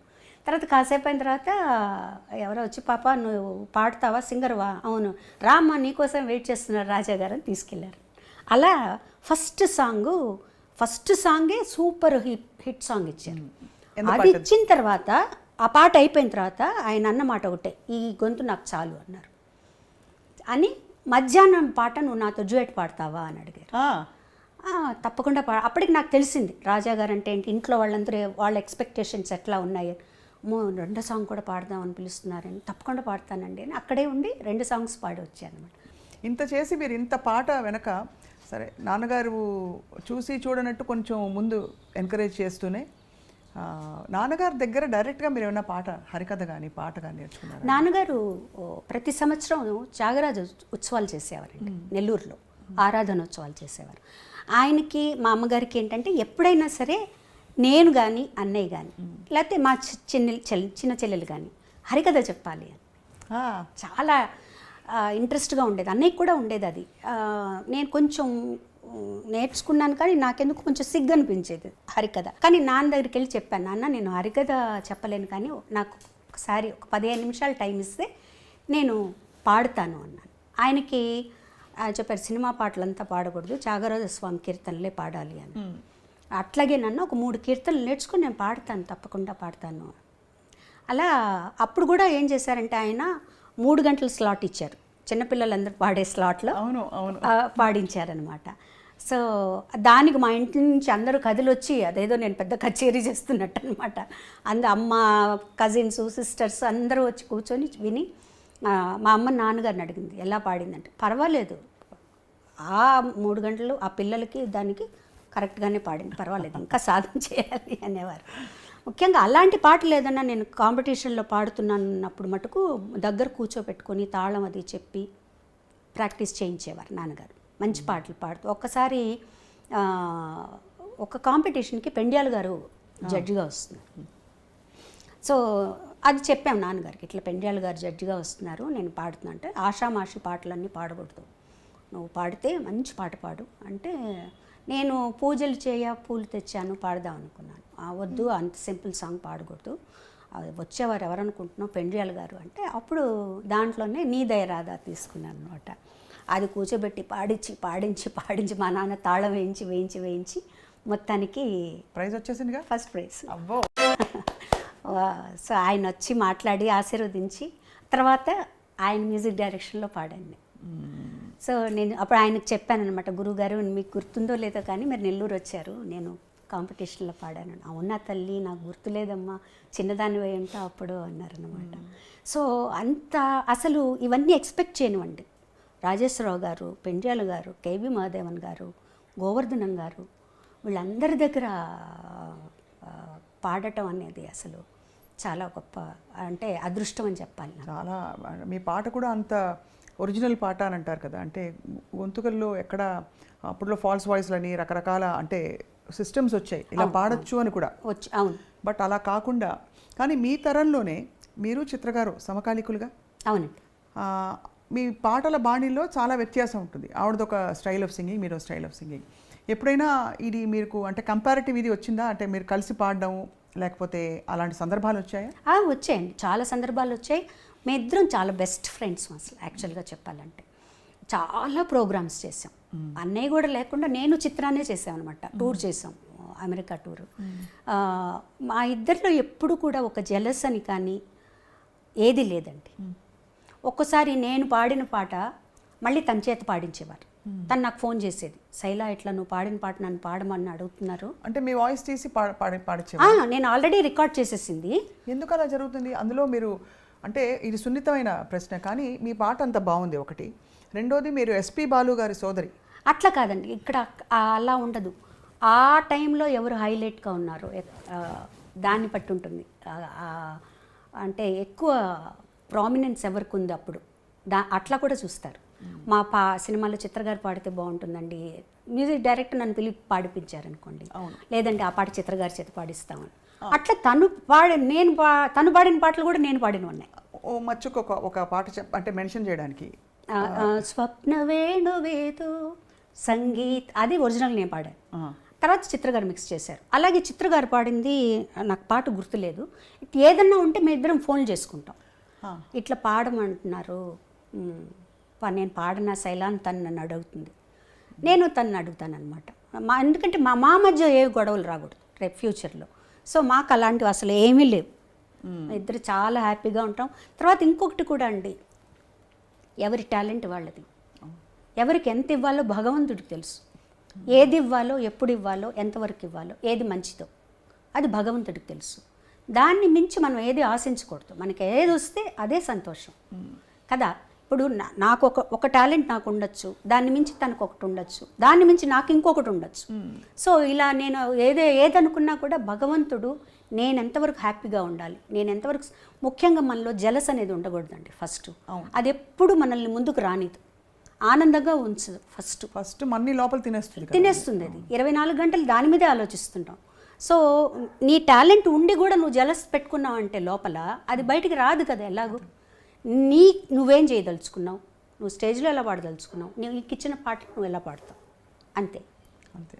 ఇద్దరం కలిసి ఒక పాట పాడేటప్పుడు కూడా పోటాపోటీగా ఉన్నప్పుడు పాడేవాళ్ళం, అలాగే నవ్వుకుంటూ సరదాగా నవ్వుకుంటూ పాడేవాళ్ళం, అంతే. తప్పించి మా ఇద్దరి మధ్యనే కాదు, నాకు ఏ సింగర్స్తోనూ ఎప్పుడు ఎలాంటి ప్రాబ్లం రాలేదు, ఏ సింగర్స్తోనూ రాలేదు. మీరు అందులో ఒక విధంగా చూస్తే మీకు అడ్వాంటేజ్, ఒక విధంగా చూస్తే డిసడ్వాంటేజ్ అని చెప్పను ఎప్పుడు, కానీ అడ్వాంటేజ్ ఒక ఫ్రేమ్ వర్క్ కూడా మీరు బాలుగారి చెల్లెలు అవ్వడం వల్ల అందరూ మన ఇంటి అమ్మాయి మన అమ్మాయి చూసుకోవడం ఒక విధమైన ఇది ఉంటుంది.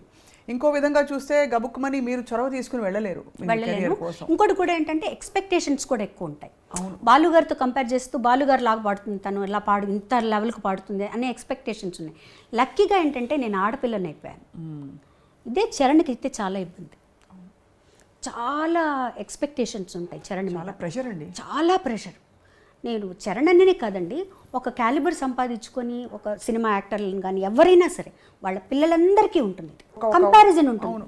24 గంటలు వాళ్ళకి తర్వాతేనండి వీళ్ళు అంటారు, కానీ వీళ్ళంతా కష్టపడుతున్నారో, ఎవరైనా కష్టపడితేనే ఆ లెవెల్కి వస్తారు, అది రాదు, అది ఆలోచించరు, కంపేర్ చేసేసి బాలేదు అనేస్తారనమాట. అది లక్కీగా నేను ఆ అమ్మాయిని అయ్యేటప్పటికి నాకు అది తగ్గిందనే చెప్పాలి. చరణ్ మీద చాలా ప్రెషర్ ఉంది, చాలా ప్రెషర్. మీరు గమనించేవారా, చరణ్ చెప్పేవారా మీతో? నేను గమనించేదాన్ని, నాకు తెలుస్తుంటుంది కదా అదే ఇది, అదే చెప్పేదాన్ని, ఏం పర్వాలేనా నీ స్టైల్లో నువ్వు పాడు, నువ్వు వెళ్ళిపోతూ. కానీ లేత బాలుగారి గొంతు అక్కడక్కడ రాకుండా ఎలా పోతుంది? ఉంటుంది అసలు అప్పట్లో బాలుగారి గొంతులాగే ఉంటుంది చరణ్ గారి లాగే ఉంటుంది. కానీ అసలు మీది అంటే ఒక బ్యూటిఫుల్ జర్నీ, మీ పాటల జర్నీ. ఇందులో మీ ఫోకిష్ కైండ్ ఆఫ్ పాటలు, నాంపల్లి స్టేషన్ కాడి మొదలుకొని ఇవన్నీ ఇంకొక కోణం. అవును, అది చాలా తమాషా అని చెప్పచ్చండి. ఒక 1 ఇయర్లో కొంచెం తక్కువ సాంగ్స్ పాడి ఒక గ్యాప్ వచ్చేటప్పటికి ఇలాంటి పాట ఒకటి పడేది. సో దాంతో రివైవ్ అయ్యేది. మళ్ళీ కొన్ని రోజులు అయిన తర్వాత ఒక నాంపల్లి స్టేషన్ కాడి, తర్వాత ఒక లాలు దర్వాజా, ఇట్లా వచ్చి మళ్ళీ ఒక రివైవ్ అవుతూ వచ్చేదన్నమాట పాటలు. అసలు నాంపల్లి స్టేషన్ కాడ అయితే పాట విన్నప్పుడు చాలా ఈజీగా ఉంది పాట, అసలు అంతా ఒకేలాగా ఉంటుంది కదా మీకు.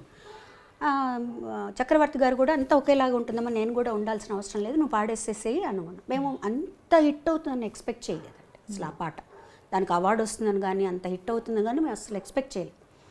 చాలా సరదాగా పాడేసాను పాట, ఒక 1/2 అవర్ 1 అవర్లో అయిపోయింది పాట, అంతా అయిపోయింది, వచ్చేసాం అనమాట. దానికి వచ్చిన రెస్పాన్స్ చూసిన తర్వాత నాకు చాలా ఆశ్చర్యం వేసింది. ప్రతి వాళ్ళు వాళ్ళ దానికి కోరిలేట్ చేసుకున్నారు. ముఖ్యంగా ఈ పనిచేసేవాళ్ళు, కూలీలు, వాళ్ళందరూ కూడా తెలంగాణలో ఆ పాటని వాళ్ళకి వాళ్ళు అన్వయించుకొని చాలా మా అక్క అప్పుడు హైదరాబాద్లో ఉండేదన్నమాట. వాళ్ళ ఇంటి ఎదురుగుండా ఇల్లు కడుతున్నట్టు కూలీలందరూ. ఆ పాట వింటూ ఈ పోరి ఎంత బాగా పాడింది ఈ పాట, మన బాధలన్నీ చెప్పింది ఇందులో అనేవాళ్ళట వాళ్ళు. నాకు ఫోన్ చేసి చెప్పేదన్నమాట, ఇలా చెప్తున్నారు అని.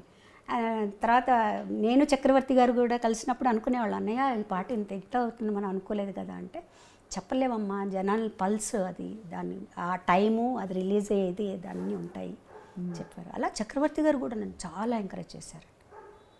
ప్రతి సినిమాలో ఒక పాట పాడించారు, చాలా ఎంకరేజ్ చేశారు.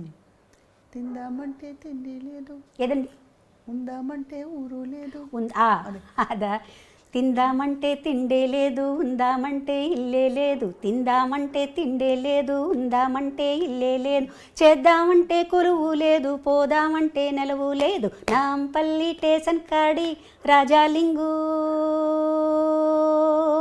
రాజాలింగ, రామరాజ్యం తీరు సూడు శివ శంభులింగ, లింగ రామరాజ్యం తీరు సూడు శివ శంభులింగ.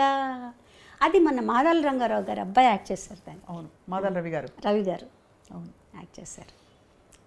తర్వాత టి కృష్ణ గారు కూడా అండి, చాలా మేమిద్దరం చాలా ఫ్రెండ్స్లా ఉండేవారు యాక్చువల్గా. చాలా విషయాలు మాట్లాడుకునేవాడు, ఎంత ఏజ్ గ్యాప్ ఉన్నా ఆయన చాలా విషయాలు చెప్పేవారు నాతో. ఆయన ప్రతి సినిమాలో ఒక పాట పాడించేవారు, ఎన్నో విషయాలు మాట్లాడుకునేవాళ్ళం, పాటల గురించి, తర్వాత ఈ రెవల్యూషనరీ సాంగ్స్ గురించి, అవి ఎలా పాడాలి, ఎవరెవరు పాడుతున్నారు, ఇవన్నీ చాలా చెప్పేవారు ఆయన. చాలా మంచి ఒక ఫ్రెండ్షిప్ ఉండేది మా ఇద్దరికి అన్నమాట. వారు లేకపోవడం అనేది చాలా చాలా చాలా బాధేస్తుంది నాకు వాళ్ళు నిజంగా. వెళ్ళిపోయిన అసలు మాటల్లో ఏం చెప్తామండి అంటే నిజం చెప్పలేము. అనుబంధం ఉన్నప్పుడు. కానీ మీకు పాటతో పరిచయం అయింది ఫస్ట్ మొట్టమొదటి నాన్నగారి ద్వారా. నాన్నగారు అంటే ఇది జంకుతో అడుగుతున్నాను, నాన్నగారు వెళ్ళిపోయినప్పుడు మీకు చాలా పెద్ద మాటల్లో చెప్పలేనంత బాధ, ఆ తర్వాత ఆ జ్ఞాపకాలు, అది ఎలా కోపోయారు ఆ టైంలో? నాన్నగారితో నేను ఎక్కువ స్పెండ్ చేయలేదని చెప్పాలండి. ఎందుకంటే నేను 2nd, 3rd, 4th చెన్నైలో అన్నయ్య దగ్గర చదివాను. 5th నుంచి 9th వరకు నెల్లూరులో చదివాను. ఈ 2ndకి ముందర పెద్ద ఊహ మనకి ఏం జరిగింది అనేది గుర్తుండేది కాదు. ఈ 5 6 years నాన్నగారి దగ్గర ఉన్నాను నేను. బట్ ఆయన ఇన్ఫ్లుయెన్స్ చాలా పడింది నాకు. ఎందుకంటే ఒక పట్టుదల ఆయనలో. తర్వాత ఎన్ని కష్టాలు వచ్చినా కూడా ఆయన అస్సలు తొణికేవారు కాదు. మెన్ను విరిగి మీద పడ్డా కూడా చాలా స్ట్రాంగ్గా ఉండేవారు.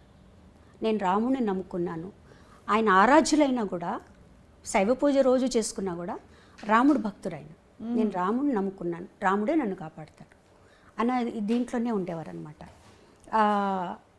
లక్కీ నేను ఇక్కడికి వచ్చాక ఏంటంటే ఇక్కడి నుంచి నాన్నగారికి నేను ఉత్తరాలు రాసేదాన్ని. ఇంకెవ్వరు రాసేవారు కాదు, నాన్నగారికి మటుకు నేను ఉత్తరాలు. ఎందుకంటే నేను పుస్తకాలు విపరీతంగా చదివేదాన్ని, అలా పిచ్చిగా ఖర్చు పెట్టేదాన్ని బుక్స్ మీద. ఆ టైంలోనే 1000 రూపాయల దాకా నెలకు బుక్స్ మీద ఖర్చు పెట్టేదాన్ని, కలెక్ట్ చేసుకునేదాన్ని బుక్స్. నాన్నగారికి కూడా చాలా ఇష్టం పుస్తకాలు, ఆయన దగ్గర పెద్ద బీరువా ఉంది. నవలలు, సాహిత్యం అన్నీ, రామాయణ భారత భాగవతాలు అయితే ఎన్నున్నాయో చెప్పలేం, అన్నీ అన్నమాట. సో ఆయన నా దగ్గర నా కలెక్షన్స్ చూసి నాకు ఉత్తరం రాసేవారు, అమ్మ ఈ ఫలానా పుస్తకం నీ దగ్గర ఉంటే నాకు పంపించు అని. ఇక్కడి నుంచి నేను ఆ బుక్ పంపించి, నాన్నగారు పుస్తకం పంపిస్తున్నాను, నేను అమెరికా వెళ్తున్నాను, మీకు ఏం కావాలి అంటే, ఆయన ఎప్పుడు అమెరికా వెళ్ళినా ఫౌంటైన్ పెన్ ఒకటి తీసుకురమ్మనేవారు అనమాట. ఆయనకు చాలా ఇష్టం.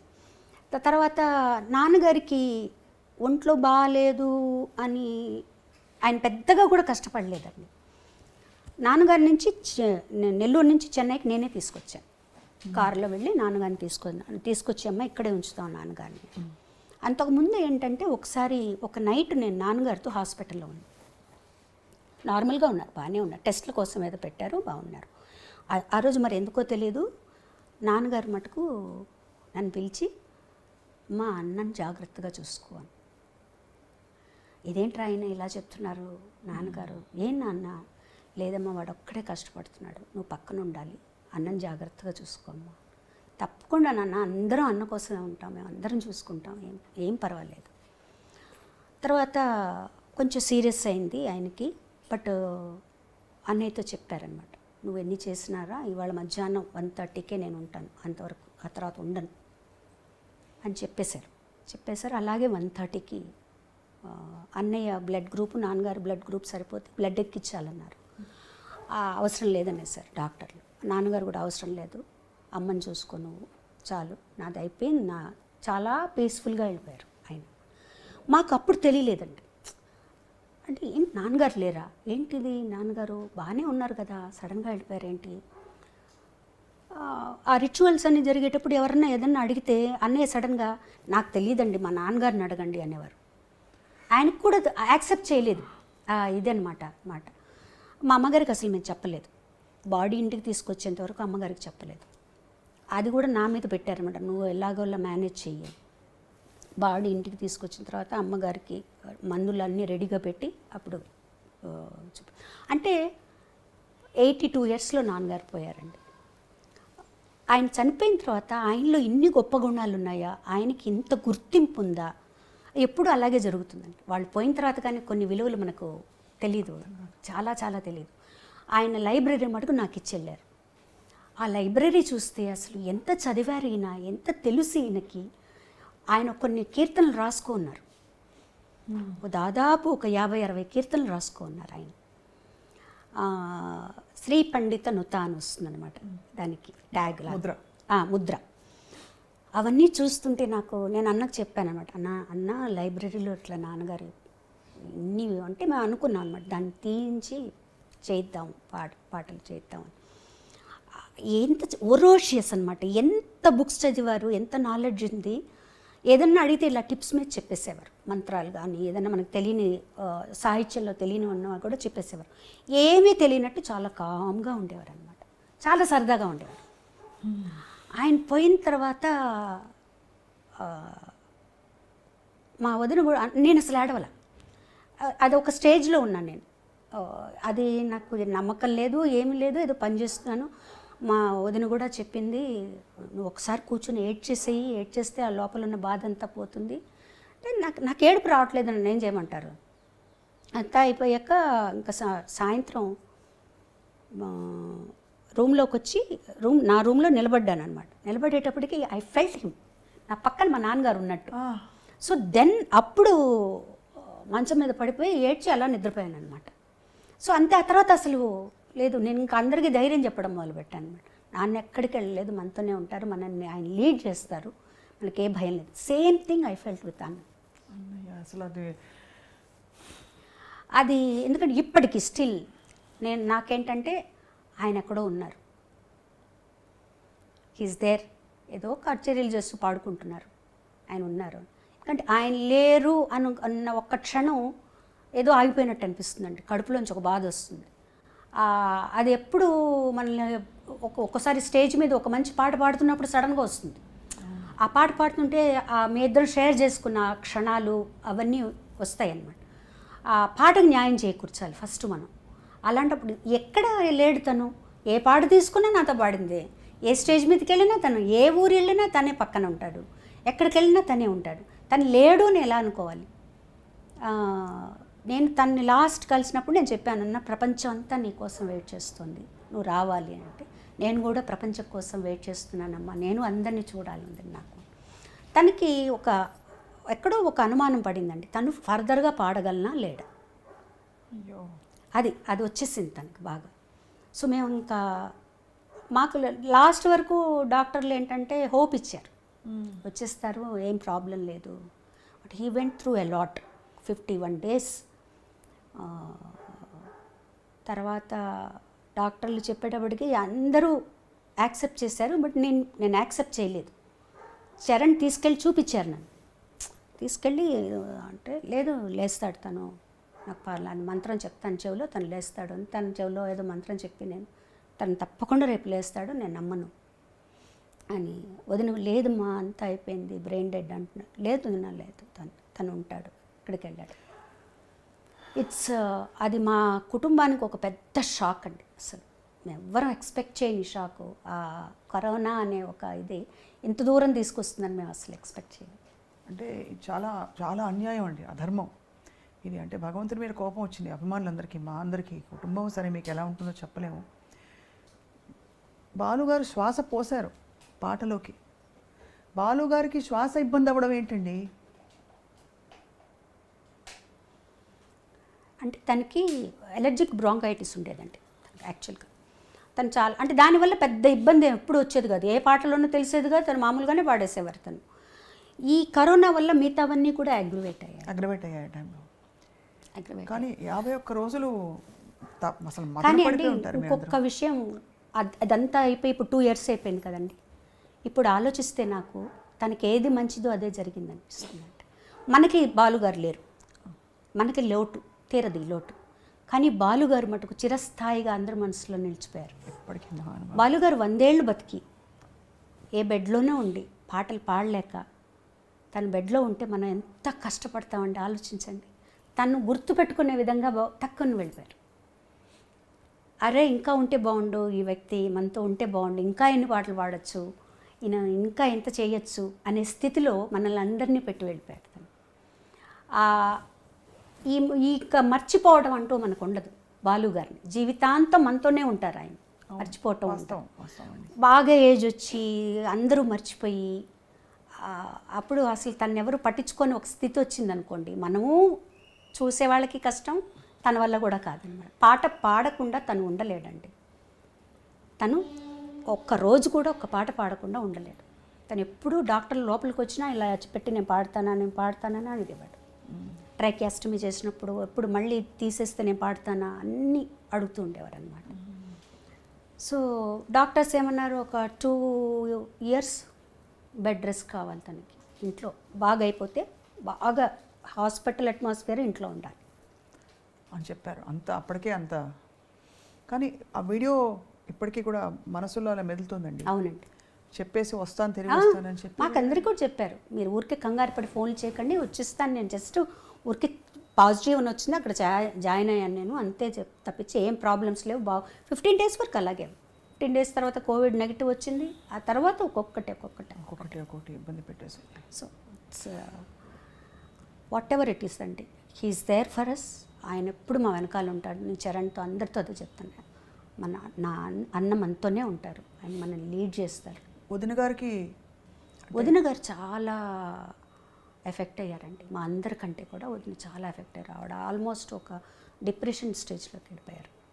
ఇప్పుడు కొంచెం బెటర్, అంటే చాలా ఆరోగ్యపరంగా కూడా బాగా దెబ్బతిన్నారు ఆవిడ. అంటే ఒకే హాస్పిటల్ ఇద్దరు పక్కన ఉన్నారు. ఆవిడ కూడా కోవిడ్ వచ్చి అక్కడే జాయిన్ అయ్యారనమాట. అక్కడ ఏం జరుగుతుందో తెలియదు, పిల్లవాడు ఒక్కడు, ఎవరిని పంపించరు, వాడిని ఒక్కడనే పంపిస్తారనమాట. So it was tough time for us, very tough అండి, అసలు ఊహించడం కష్టం కదండి. ఏ రోజు డాక్టర్ ఏం చెప్తారో తెలియదు. ఇవాళ బాగుందమ్మా, ఏం ప్రాబ్లం లేదంటారు, ఇవాళ కొంచెం ఏదో ప్రాబ్లం ఉందంటారు. ఒక 51 రోజులు అలా అలా అలా అలా అలా ఇంకా మాకు వేరే థాట్ ఏమీ లేదు. అందరూ ప్రే చేయటం. ఎక్కడి వాళ్ళండి, ఎక్కడెక్కడి వాళ్ళు, ప్రపంచం అంతా ప్రే చేసింది నిజంగా. అన్ని ప్రసాదాలు, ఒక రూమ్ పెట్టారు అక్కడ, ఒక రూమ్ పెట్టి ప్రసాదాల కోసం ఒక రూమ్ పెట్టారు, ఆయనకు వచ్చే ప్రసాదాలు. అవన్నీ కొంతమంది విభూతులు పంపించడం, షాల్స్ అన్నీ అన్నమాట. అసలు వరప్రసాద్ రెడ్డి గారు కూడా అప్పుడు వరప్రసాద్ రెడ్డి గారు కూడా పంపించారు, కంచిపేట నుంచి పంపించారు, తిరుమల తిరుపతి దేవస్థానం, ఇక్కడి నుంచి అందరూ. బాలుగారు వరప్రసాద్ రెడ్డి గారు అయితే రోజు ఫోన్ చేసేవారు, ఎలా ఉంది ఈరోజు, ఎలా ఉంది ఈరోజు, ఎలా ఉంది ఈరోజు, ఎలా ఉంది. అందులో బాలుగారి గొంతు అంటే కీర్తించని దేవుడు లేడు. అన్ని బాణీల పాటలు అందరు దేవుళ్ళకి పాడారు కదండి. అసలు ఇప్పటికీ ఎలా తప్పించుకుంటామండి ఆయన నుంచి మనం, చెప్పండి. మీరు ఏ రోజు ఏది ఆన్ చేసినా ఎక్కడో ఒక చోట ఆయన వస్తారు, అంతే. ఏ గుడికి వెళ్ళినా ఆయన ఉంటారు. సో ఆయన నుంచి మనం తప్పించుకోవడం అంటూ ఏం లేదు, ఆయనతో కలిసి బతకడమే మన పని, అంతే. అలా అనుకుని సంతోషపడాల్సిందే. అలాంటి వ్యక్తులు చాలా రేరు, కారణ జన్ములు వాళ్ళు, అంతే. అంతకంటే మా అన్నయ్య గురించి నేనేం చెప్పలేను. సత్యం అండి. మీరు భౌతికంగా చివరిసారి ఎప్పుడు కలిశారండి? తేదీ గుర్తుందా మీకు? తేదీ తను September 25th చనిపోయారు. 14th ఆ ప్రాంతంలో కలిశాను. ఆ తర్వాత ఇంకెవరిని అలో చేయలేదండి. అప్పటికే మీకు కొంత అవగాహన ఉండుంటుంది, అంటే అవగాహన ఉండేది, కానీ అది ప్రేమ అంటారా మరి, అది కప్పేస్తుందేమో అనుకుంటారు. నాకు మా చెల్లికి ఎందుకు, ఎలా అయినా తను బయటకు వచ్చేస్తాడు, హీజ్ అ ఫైటర్, వచ్చేస్తాడే అనిపించి, అన్నకేం కాదు నాన్న చూసుకుంటారు, అన్నకి ఏం కాదనే అనుకునేవాళ్ళము. ఫోన్లో మాట్లాడుకో, ఏం కాదు వచ్చేస్తాడు తను, ఏం ప్రాబ్లం లేదు. మీరు అన్నట్టు పాట లేకుండా, ఎందుకంటే అప్పుడెప్పుడో నాడ్యూల్ వచ్చి సర్జరీ చేయించాలన్నప్పుడు లతాజీ చేయించద్దు అని చెప్పారు. ఈ విషయాన్ని పంచుకున్నారు మాతో ఒక ఇంటర్వ్యూలో. అంటే పాట లేకుండా బాలుగారిని ఊహించుకోలేమండి ఎవరు. ఊహించుకోలేము. మాట రెండు. ఇంకా ఇప్పుడు కూడా నేను టెలిఫోను రేరు, తను ఎప్పుడైనా చేసినా కూడా ల్యాండ్లైన్ చేస్తారు ఫోన్, మా పై రూమ్లోకి అనమాట. ఫోన్ తీయగానే ఆ లైన్కి అన్నయ్య చేస్తారని మాకు తెలుసు, నేనమ్మా అన్నని అంటారనమాట. అది అలా రింగ్ అవుతూనే ఉంటుంది మనసులో. ఫోన్ వస్తుంది అంటే ఇంకా ఆ తర్వాత ఆ ఫోన్కి ఇంకా ఫోన్లు రావడం మానేసాయి అనమాట. ఆ ఫోన్ వస్తుందంటే నేనమ్మా అన్నయ్య చేస్తుంటారు, ఇంకా అన్నయ్య కదా ఫోన్ చేస్తారు అని చెప్పి తీసుకునేవాళ్ళం. సో మెనీ థింగ్స్ ఒక్క రోజులో మర్చిపోయే విషయాలు కాదు. అయ్యో, ఎంత జీవితకాలం మీ వెన్నంటే ఒక తండ్రి జీవితాంతం ఉంటుందండి, జీవితాంతం ఉంటుంది. ఎన్ని ప్రయాణాలు. తను చనిపోయిన తర్వాత ఒక 1 month తర్వాత నేను ఎయిర్పోర్ట్కి వెళ్తే నా వల్ల అవ్వలేదు అసలు. ఎందుకంటే మేము పక్కనే నెక్స్ట్ స్ట్రీట్లో తను ఉంటారు.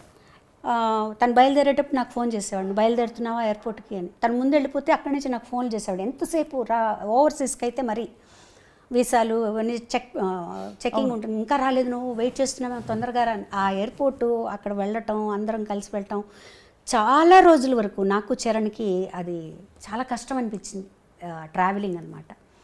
తర్వాత మాకు మేమే నెమ్మదిగా ఇలా అనుకొని, నాన్న కష్టపడి బెడ్లో ఉండి ఇంత చేసే కంటే కూడా వెళ్ళిపోయారు ఆయన ఒక రకంగా. అలా సర్దుకొని వాడికి సర్ది చెప్పి. ప్రేమ నుంచి మనకి చిన్న కోపం కూడా వస్తుంది. అన్నయ్య కోవిడ్ టైం ట్రావెల్ చేయొద్దంటే వెళ్ళిపోయారు మీరు ఇలాగా పాట పాడడానికి అని. ఒక్క కించితైనా అలాంటి ఒక ఆలోచన వచ్చిందా? ఎందుకు పాడడానికి వెళ్ళిపోయారు అన్నయ్య, అంత రిస్క్ తీసుకుని ఎందుకు వెళ్ళారు మీరు అని? అంటే తను వెళ్ళారు అని నాకు తెలియదండి. యాక్చువల్గా సుధాకర్ గారికి ఫోన్ చేశారట ఆయన, ఇట్లా వద్దాం అనుకుంటున్నాను, అక్కడ పరిస్థితులు ఎలా ఉన్నాయి అని. తను అక్కడే ఉన్నారు అప్పుడు. ఆ లెవెల్లో రామోజీ ఫిలిం సిటీలో అన్ని జాగ్రత్తలు తీసుకుంటున్నారండి, నేను షూట్ చేస్తున్నానని చెప్పారటనమాట. ఆయనకు కూడా మనసులో అది ఉండిపోయింది, నేను ఎందుకు చెప్పాను అలా అని. వదిన అందరూ చెప్పారట. ఈ విషయాలని నాకు తెలియదు, తను అక్కడ ఉన్నారు, తను మధ్యలో వెళ్తున్నారని ఒక 1 month ఎక్కడికి వెళ్ళలేదు. 1 dayకి వెళ్తున్నారని కూడా తను వెళ్ళిపోయాక తెలిసింది మాకు. తెలిసిన తర్వాత తను వచ్చాక మామూలుగా ఉన్నారు, 1 week బాగున్నారు. సరే పర్వాలేదులే, వెళ్ళారు బాగానే ఉన్నారు. రావటం కొంచెం జలుబుతో అట్లా వచ్చారు, బాగానే ఉన్నారు, మామూలు జలుబే అన్నారు, అయింది. నెక్స్ట్ రాఖీ, నేను ఫోన్ చేశాను అనమాట. ఆ రాఖీ రోజు ఫోన్ చేశాను, 5th ఏదో అయిందండి అది. ఫోన్ చేసి ఎప్పుడు ఇంటికి వెళ్తాను నేను అంటే, రామా ఇంటికి రా, వచ్చి రాఖీ కట్టు అన్నారు. ఇప్పుడు వస్తున్నానన్నా, బయలుదేరుతున్నాను. మళ్ళీ ఫోన్ చేశాడు తను, వద్దమ్మా నాకు కొంచెం జలుబుగా ఉంది, ఎందుకైనా మంచిది, నేను డాక్టర్ దగ్గరికి వెళ్తున్నాను, నువ్వు రేపు వచ్చి కట్టు, ఎందుకు ఇప్పుడు జలుబు ఉంది, నువ్వు వచ్చి మళ్ళీ అప్పుడు కొంచెం పీక్గా ఉంది కదండి. అవును, కోవిడ్ చాలా అయ్యో భయానకంగా ఉందండి పరిస్థితి. సరే అన్నాను, అదే మాట్లాడింది నేను లాస్ట్. తను హాస్పిటల్కి వెళ్ళారు, ఇంకా అక్కడే ఉండిపోయారు. అయ్యో భగవంతుడు. But we have to celebrate him అండి, అంతే. ఎందుకంటే తనకి ఎవరన్నా డల్గా ఉన్నా, ఎప్పుడు ఒక రకంగా మూడ్ అవుట్లో ఉన్నా తనకి ఎప్పుడు నచ్చదు. అందరూ నవ్వుతూ ఉండాలి, అందరూ హ్యాపీగా ఉండాలి అనేదే తన. నవ్వుతూ ఉండేవాళ్ళంటే తనకు చాలా ఇష్టం అసలు ఫస్ట్. సో మమ్మల్ని మాకు మేమే బూస్టప్ చేసుకొని మేమే అనుకున్నాం అనమాట. ఈ సంవత్సరం నేను పల్లవి అందరం కలిసి every year will celebrate SPB, అంతే. ఆయనకేమి ఇష్టమో అది చేద్దాం, పాటలు పాడుకోవడం, అంత్యాక్షరీలు ఆడుకోవడం, ఇలా చేద్దాం మనం. ఇలా ఊరికే బాధపడి లాభం లేదు, విల్ సెలబ్రేట్. గొప్పగా ఉందండి మీ ఆలోచన, బాలుగారి ఆలోచన లాగే ఉంది. మొత్తం పాట మాట ప్రయాణం, అన్నయ్యతో మీరు కలిసి ఈ బ్యూటిఫుల్ లైఫ్ని షేర్ చేసుకున్నారు శైలజ గారు. అన్నయ్య నుంచి మీరు నేర్చుకున్న, అంటే చాలా మీకు బాగా ఇన్ఫ్లుయెన్స్ అయిన ఒక 2-3 విషయాలు, గుణాలు. అఫ్కోర్స్ మీ నమ్రతను చూస్తే అర్థమైపోతుంది అందరికీ. బాధ్యత అండి అది చాలా. అంటే తను ఒక వ్యక్తి పరిచయం అయ్యాడు, తనకు దగ్గరయ్యాడు అంటే మొత్తం బాధ్యత తీసుకుంటాడు, ఆషామాషిగా కాదు. చాలా అలా చెప్పాలంటే ఎన్ని ఫ్యామిలీస్ తన మీద ఆధారపడి ఉన్నాయి. తను లేడు అనేటప్పటికీ ఎంతమంది ఎఫెక్ట్ అయ్యారో. ఒక బాధ్యత తీసుకుంటే తను సంపూర్ణంగా దాన్ని నిర్వర్తించేవాడు. లేకపోతే నువ్వు బాధ్యత తీసుకుంటే మటుకు దాన్ని సంపూర్ణంగా చేయాలి. తర్వాత కృతజ్ఞత, తనకి ఎవరన్నా ఇంత చిన్నది చేస్తే చాలు, దాన్ని ఇంకా లైఫ్ లాంగ్ గుర్తుపెట్టుకొని వాళ్ళ జీవితం అంతా సహాయం చేస్తారు వాళ్ళకి. ఈ 2 విషయాలు నేను బాగా గమనించానండి. తన ఫ్రెండ్స్ కానీ, ఆ ఫ్రెండ్స్ కానీ ఎవరు బాగాలేదన్నా కూడా నా చేతనైన సహాయం ఇది. నాకు తర్వాత తను పోయాక చాలా విషయాలు తెలిసాయి అన్నమాట. డ్రైవర్కి కొంత డబ్బులు ఇచ్చి హైదరాబాద్లో కానీ చెన్నైలో కానీ కొన్ని హాస్పిటల్స్కి పంపించి, ఫలానా వాళ్ళకి డబ్బులు ఇచ్చిరా, ఫలానా హాస్పిటల్లో వీళ్ళు ఉన్నారు వాళ్ళకి హెల్ప్ చేసిరా, ఇవన్నీ చెప్పు. ఎవరు పంపించారంటే ఏం లేదు, వచ్చేసాయి అని ఇలా రోజు పంపించేవారు. అలా చాలా రకాల హెల్ప్ చేశారనండి, చాలా. ఇంకా ఫ్యామిలీ అయితే చెప్పక్కల, మా సిస్టర్స్ని కానీ అందరినీ కానీ. అసలు ఒక కొండ మా వెనకాల, పెద్ద కొండ అనమాట. తను లేడు అంటే ఫస్ట్ అనిపించింది, ఓకే తను లేడు, ఆ బాధ్యత ఎలా, దాన్ని ఎలా మోయాలి ఇప్పుడు మనం ఏమి యాడ్ అవడం ఇది కాదు, తనేం చేశాడో దాన్ని మనం తీసుకోవాలి బాధ్యత, అంతే కదండి. అలా వదిలేయలేం కదా. తను చేసిన బాధ్యతలు పట్టుకున్న, తనకి ఏది మోటివేషనో అదే తీసుకొని ఆ దారిలో మనం నడవాలి. సో ఇదే కొంతవరకు తీసుకోగలిగారా మీరు? అంటే ఒక 25% వరకు తీసుకోగలిగానండి. తీసుకోగలిగాను. అది కూడా తను హెల్ప్ చేస్తేనే, తన పైనుండి ఆశీర్వదిస్తేనే అండి, అంతే. లేకపోతే మనం అంతకంటే ఏమీ చేయలేం. ఇంకంతకంటే ఆయనకి మనం ఇచ్చేది ఏమీ లేదండి. మనం ఏమి ఇస్తాం ఆయనకి చెప్పండి? ఆయనకి నచ్చినట్టు ఆయన వేసిన దారిలో మనం నడవటం అంతే. ఆయన గుర్తుపెట్టుకోవడం, ఆయన చేసిన మంచి పనులు ఏమైనా ఉంటే అవి మనం చేయగలగడం అంతే. ఏ పారిజాతాలు ఇవ్వగలము అన్నయ్యకి ఇష్టమైన పద్యం కదా ఏదండి? మీరు పాడేవారు ఒక పద్యం చాలా ఇష్టం అని. ఏ పారిజాతాలు ఇవ్వగలము? నాకు చాలా ఇష్టం అండి నిజంగానే అది. ఇది తనకు కూడా వర్తిస్తుంది. అది అందుకనే మీరు ఆ మాట అన్నారనే. ఏ పారిజాతం ములీయగలనో చెలి, గిరిమల్లియలు తప్ప గరిక పూలు తప్ప, ఏ కానుకలను అందించగలనో సఖీ, గుండెలో తులదాచుకున్న వలపులు తప్ప, జగతిపై నడయాడు చంచలావల్లిక, తరుణియాకృతి దాల్చు శరదిందు చంద్రిక, శరదిందు చంద్రిక, కలువ పూల చెంత చేరి కైమోడు పుసేతును, నా కలికి మిన్న కన్నులలో కలకలమని విరియాలని, మబ్బులతో ఒక్క మారు మనవి చేసుకొందును, నా అంగన ఫాలాంగణమున ముంగురులై కదలాలని, చుక్కలతో ఒక్కసారి సూచింతును నా ప్రేయసి నల్లని వాల్జడ సందుల మల్లియలై మొలవాలని, పూర్ణ సుధాకర బింబంబునకు వినతి సేతును నా పొలతికి ముఖబింబమై కళ్ళలు దిద్దుకోవాలని, ప్రకృతి ముందు చేతులెత్తి ప్రార్థింతును కడసారిగా,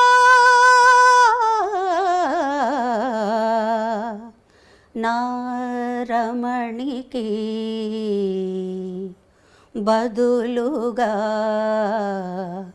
ఆకారము ధరించాలని.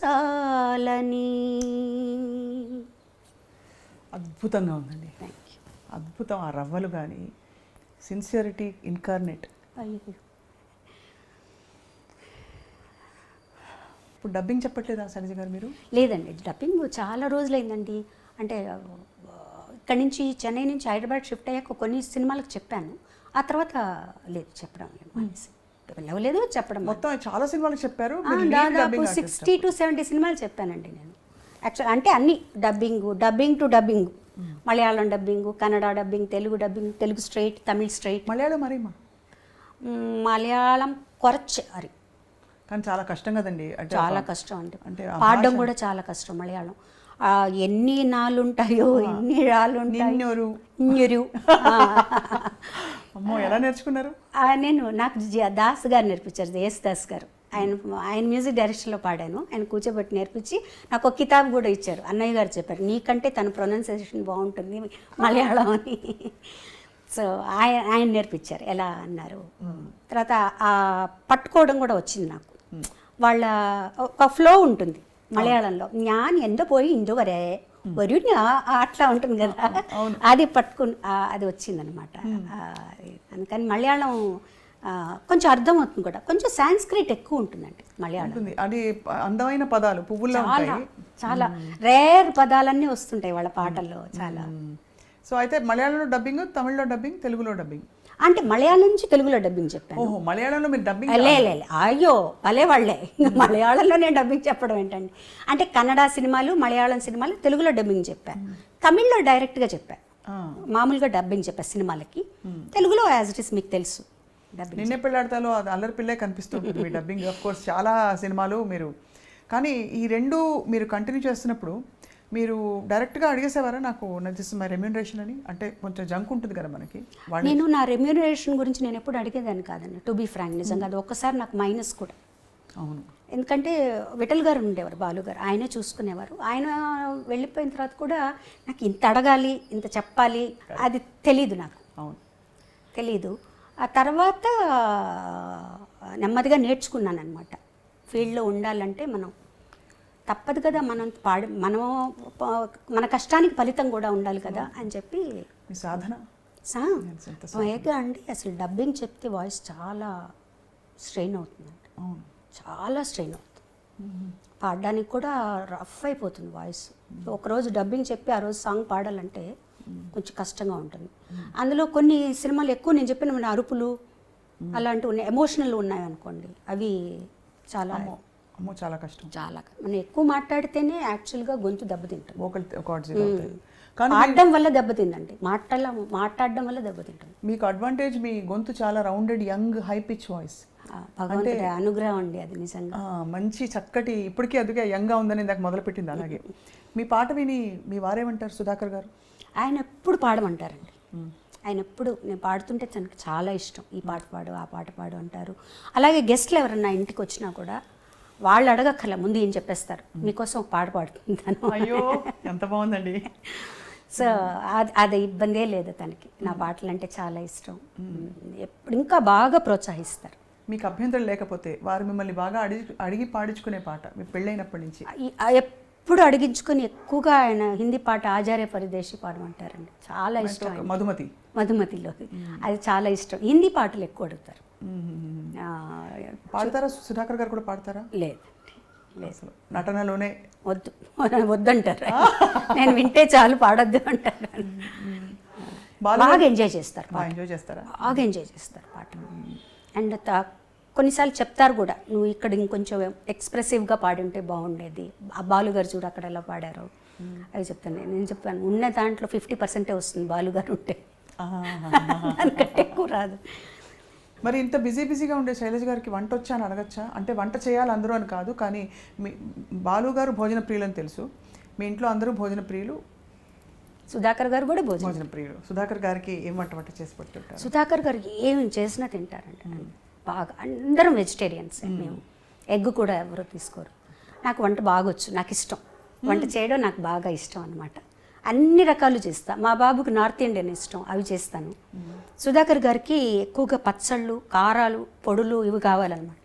సో ఆయనకి అవి అంటే మనుషులు ఉన్నా కూడా నాకు వంట అంటే ఎవరు లేకపోయినా కూడా నేను చక్కగా చేసుకోగలను.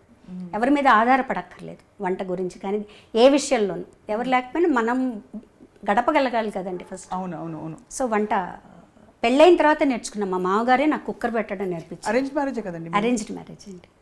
అదే ఇప్పటికీ అందరికీ అదే డౌట్, అరేంజ్డ్ మ్యారేజా లవ్ మ్యారేజ్? అరేంజ్డ్ మ్యారేజ్, పక్కా అరేంజ్డ్ మ్యారేజ్. కానీ బాగా షూర్గా ఎస్ అని అనేసారా, లేకపోతే ఎలాగో అందరు అమ్మాయిలాగా ఇంట్లో చెప్పారు, పెద్దవాళ్ళు చెప్పారంటే మంచిగా చెప్పారు నొప్పేసుకున్నారా, లేక మీరేమన్నా? అంటే నన్ను అడగడం అంటూ ఏం లేదండి. మార్నింగ్ లేపి వాళ్ళని ఎంగేజ్మెంట్ అన్నారు అంతే. అలా అంటే నాకు అంటే చాలా సంబంధాలు ఎక్కువగా నాకు అమెరికా సంబంధాలు అలా వచ్చేవండి. నేను ఎప్పుడు చెప్పేదన్నమాట, అమెరికాకు వెళ్ళే క్వశ్చనే లేదు, నేను చెన్నై దాటి వెళ్ళను ఎక్కడికి, అన్నయ్య వాళ్ళ ఇంటి దగ్గరే ఉండాలి. ఇవన్నీ అన్న తర్వాత మా అమ్మగారు మా అన్నయ్య వెళ్ళి, మా అమ్మగారు చెప్పారు, మేము ఊరికే వెళ్ళి చూసి వస్తాము, వాళ్ళ ఫ్యామిలీ ఎలా ఉంది, శుభలేఖ సుధాకర్ ఫ్యామిలీ వాళ్ళు ఎట్లా ఉన్నారు చూస్తాం, మనకు నచ్చితే మాకు నచ్చితే అప్పుడు చెప్తామన్నారు. అది చెప్పాలి కదా, నాకు నచ్చింది నచ్చలేదని. మార్నింగ్ లేచి నీకు ఎంగేజ్మెంట్ అంటే ఎలా ఉంటుందండి, కోపంగా ఉంటుంది. ఆ రోజంతా కొంచెం సీరియస్గా ఉన్నా. బట్ ఎంగేజ్మెంట్ అయిపోయింది అనుకోండి. తర్వాత మళ్ళీ పాపం ఆయన కూడా చెప్పారు, నాకు కూడా అలాగే చెప్పారు, మార్నింగ్ లేపి నీకు ఎంగేజ్మెంట్ రింగ్ తీసుకురా అమ్మాయికి అని చెప్పారు. ఇంతకీ కొంచెం లేట్గా అడుగుతున్నాను, నచ్చారు కదా? నచ్చారు కదా, ఎందుకు నచ్చరండి, మంచి మనిషి అండి. ఊరికే అన్నాను ఏదో సరదాకి. కానీ లేదు, ఎందుకంటే అమ్మ అన్నయ్య వీళ్ళు సెలెక్ట్ చేశారంటే డెఫినెట్గా మంచి వాళ్ళనే చూసి సెలెక్ట్ చేస్తారు. మీ అబ్బాయి శ్రీకర్ ఒక బాబు అండి మాకు. వాడు MBA ఇన్ మీడియా మేనేజ్మెంట్ చేసి ఇప్పుడు ఒక కంపెనీలో పనిచేసి చెన్నైలోనే చేస్తున్నాడు. నట వారసత్వం వచ్చిందా, పాట వారసత్వం వచ్చిందా? పాటలంటే పిచ్చి, మ్యూజిక్ అంటే ఏ వారసత్వం రాలేదు. వాడు జాబ్ చేసుకుంటూ హాయిగా ఉంటాను, పాటలు వింటూ. సినిమాలు పిచ్చి అనమాట, సినిమాలు చూస్తాడు బాగా అనలైజ్ చేస్తాడు, అవన్నీ చేస్తాడు. వాడు ఉండే వింగ్ కూడా అందులోనే ఇప్పుడు పనిచేసేది కూడా. సో వాడికి పాటలు చాలా ఇష్టం. ఇంతో అంతో పాట రాకుండా ఉండదు కదా? వచ్చుండి అంటే శృతి ఉంది నాకు తెలిసి. నా ముందర ఎప్పుడు పాడలేదు. నా నీస్ ఒకసారి రికార్డ్ చేసి పెట్టింది, వాడు ఎక్కడో వాళ్ళ పిల్లలందరూ పాడుతుంటే వాడిని కూడా పాడమని. శృతి ఉంది, పాడగలుగుతాడు. అండ్ చెప్తాడు, ఈ పాటలాగా ఉంది కదమ్మా, ఈ పాట ఈ రాగం ఒకటేనా, అట్లా అడుగుతాడనమాట. ఈ పాటలోంచి తీసుకున్నారేమన్నా, అవన్నీ తెలుస్తాయి. అంటే ఏ రకంగానూ ఇటు మా అబ్బాయి కానీ మా వారు కానీ నా కెరియర్కి ఎప్పుడూ ఇబ్బందిగా లేదు, నో చెప్పరు. ఇంకా నువ్వే టిమిడ్గా ఉంటావు, వెళ్ళవు, ఇంకా ప్రోగ్రామ్స్ అవి చేయొచ్చు కదంట. నేను కంఫర్టబుల్గా ఉన్నాను చాలు. నాకంటూ కొంచెం టైం కావాలి నా మెడిటేషన్స్కి, నాకు వాటికి. మెడిటేషన్ చేస్తారా? చేస్తాను, డైలీ చేస్తాను. రమణ మహర్షి? లేదండి, కామ్గా కూర్చుంటా. నా గురువు గారు వచ్చి చంద్రశేఖరేంద్ర సరస్వతి స్వామి వారు, కంచిపీఠ. సో కామ్గా కూర్చుంటాను. నాలో ఉండే బ్యాడ్ అంతా పోవాలి, అందరి పట్ల లవ్ రావాలి. ప్రస్తుతం అందరి గురించి అందరూ బాగుండాలనుకోవాలి. అది కష్టం కదండి. మనం ఎంత లేదన్నా ఎక్కడో ఒక చోట ఏదో కోపాలు వస్తాయి ఒకళ్ళ మీద, అవేవి రాకుండా ఉండాలి. కానీ మానవ మాత్రలకే అది సహజం కదా? సహజం. అసలు కూర్చున్నప్పుడు ఎన్ని ఆలోచనలు వస్తాయండి, అప్పుడే వస్తాయి. ఎప్పుడు లేని అన్ని ఆలోచనలన్నీ అప్పుడే వస్తాయి అన్నమాట. అదే సాధన అనుకుంటాను నేను, వాటిని తీసేయడం. నలుగురు బాగుండాలనుకోవటం. సగం మనల్లో కానీ అసూయ లేకపోతే మనం హ్యాపీగా ఉంటామండి, ఆరోగ్యంగా ఉంటాం.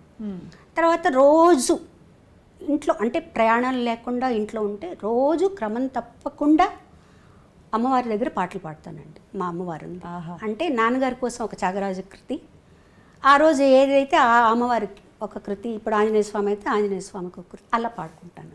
దేవుడి దగ్గర పాడడం అలవాటు. దేవుడు కచేరీ ఉన్నప్పుడు కూడా ఆ సాంగ్స్ దేవుడి దగ్గర పాడుకుంటా, ప్రాక్టీస్ చేసి. ముందు ప్రాక్టీస్ చేసి దేవుడి దగ్గర ఏ పాటలు అయితే అన్ని వాళ్ళకే స్టేజ్లో బాగా రావాలని కొత్త పాట పాడుతున్నాను అనుకోండి స్టేజ్లో, అది ప్రాక్టీస్ చేసి వాళ్ళ ముందర పాడి పాడతాను.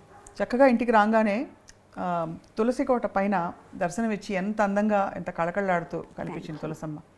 తర్వాత పైకి రాగానే అగరత్తుల సువాసన భలే. నాకు కావాలని సపరేట్గా పెద్ద రూమ్ కట్టించుకున్నానండి, దేవుడి రూమ్. సో నేను ఇష్టదైవం అమ్మవారేనా? అమ్మవారే, లలితమ్మ. మీరు ఆ నిండుగా అమ్మవారి లక్షణాలన్నీ, అంటే ఒకవైపు సౌమ్యం, ఇంకోవైపు సముచితమైన రౌద్రము అన్నీ కలగలిసి అలా చక్కగా ఉన్నారు మీరు. అందుకని అమ్మవారి అంటే నేను నమ్ముతానండి, అమ్మవారి ఏ దైవం మనకి దగ్గర అయితే ఆ దైవంలోని కొన్ని ఎనర్జీస్ అంటాం కదా, ఎనర్జీస్ తప్పకుండా ఉంటాయండి. ఇప్పుడు అందరు దేవుళ్ళు అమ్మవారే అనుకోవచ్చు మనం, సకల దేవుళ్ళు అమ్మవారే అనుకోవచ్చు. ఆ ఒక ఎనర్జీ ఉంది అక్కడ, ఆ ఎనర్జీ నన్ను కాపాడుతుంది.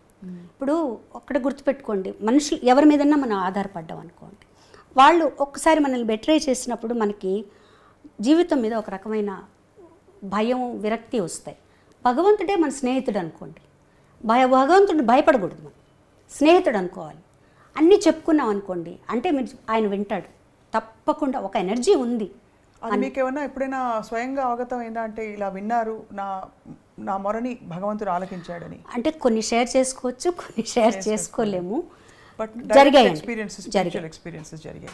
అంటే ఇది అడగడానికి కూడా ఇది చాలా అత్యంత వ్యక్తిగత ప్రపంచంలోకి రావడం కాదు, కానీ దీనివల్ల ఇంకో 10 మందికి నమ్మకం కలుగుతుందండి. అంటే ఇప్పుడు ఉన్న ప్రపంచంలో మనకి దేవుడు ఉన్నాడా లేడా, దేవుడితో ఎలా కనెక్ట్ అవ్వాలి అనేది రకరకాల. నా ఉద్దేశంలో దేవుడు అంటే ప్రేమేనండి. ప్రేమ అంటే అన్కండిషనల్ లవ్. అది దాని మీద మనం ఫోకస్ చేసామంటే తప్పకుండా పనిచేస్తుందండి. చిన్న ఒక ఎగ్జాంపులే నేను చెప్తాను, నా లైఫ్లో నాకు జరిగిన ఎగ్జాంపుల్ నేను చెప్తాను. మా ఇంట్లో మీరు ఇప్పుడు వచ్చారు కదా, అక్కడ మామిడి చెట్టు ఉంది, పెద్ద మామిడి చెట్టు. ఓవర్ నైట్ దానికి అంత పెద్ద తేనె పట్టిందండి. అవి కొండ రాతి తేనెటీగలట. అది ఎంత అంటే పోర్టికో కార్ దగ్గరకు తగులుతుంది, అంత పెద్దది పెట్టేసింది. ఒక 3 daysలో పెరిగిపోయింది. బయట వాళ్ళందరూ వచ్చి మాకు చెప్పారు, మీరు తీయించేసేయాలి, అది పిల్లలు ఏమన్నా క్రికెట్ ఆడుతూ బాల్ అది తగిలింది అనుకోండి, అవి రేగాయంటే కష్టం, పోలీసులు కూడా వచ్చి చెప్పారు, వాళ్ళెవరో పోలీసులకు చెప్పి వాళ్ళు కూడా చెప్పారు మీరు తీయించేయండి మేడం అని. మనుషుల్ని పిలిపించాం, వాళ్ళు చూసి అమ్మ ఇవి రేర్గా వచ్చే తేనెటీగలు, మీరు రేపు 10 గంటలకు మేము వస్తాము, మీ నైబర్హుడ్ చెప్పండి చుట్టుపక్కల వాళ్ళకి లోపల ఉండమని, ఒక్కసారిగా మందు కొట్టాలి, అది ఎంత పెద్దదిగా ఉంది అని చెప్పి వెళ్ళారు వాళ్ళు వస్తామని. నేను ఈవినింగ్ 6 o'clock మెడిటేషన్ కూర్చుంటాను. సరే నేను పైకి వెళ్ళి ఆ అమ్మవారి దగ్గర కూర్చొని నేను కమ్యూనికేట్ తేనెటీగలతో అనమాట. అంటే నేను మాట్లాడుకుంటూ ఉన్నా వాటితో, చచ్చిపోతారే మీరు, వాళ్ళు వచ్చి మందులు కొడతారు, నాకు ఇష్టం లేదు, మన ఇంట్లో ఇలా జరగడం, వెళ్ళిపోండే మీరందరూ, ఇలా మాట్లాడుకుంటూ ఉన్నానన్నమాట. మామూలుగా పిచ్చిగా, అది నాకేం అది ఏదో జరగాల నేను కాదు, వెళ్ళిపోండే, ఒక్కళ్ళు చచ్చిపోయినా కూడా నాకు బాధగా ఉంటుంది కదా, మా ఇంట్లో మీరందరూ ఉన్నారు, ఇన్ని రోజులు ఉన్నారు కదా, ఏమీ చేయలేదు అంటే. నైట్ అయితే అవన్నీ వాకిట్లోకి వచ్చేసేవండి, లైట్ చుట్టూ బ్లాక్ అనమాట, మబ్బులాగా అలా ఉండేవన్నమాట. తలుపు తీయాలంటే భయం వేసేది. ఒక 15 రోజులు అయింది అలా. సరే నేను ప్రే చేసుకునేటప్పుడు మటుకు నన్ను ఎవరు డిస్టర్బ్ చేయరు, కాల్స్ వచ్చినా కూడా ఎవరన్నా వచ్చినా కూడా ఎవరు డిస్టర్బ్ చేయరు. లోపల మా డ్రైవర్ పరిగెత్తుకుంటూ వచ్చి డబడబడబడబడబా తలుపు కొట్టాడు. నాకు ఎవరికన్నా ఏమన్నా అయిందా, అంత ఎదుగా ఎవరు కొట్టరు కదా, నేను మెడిటేషన్లో ఉన్నానంటే ఎవరు తీరు కదా.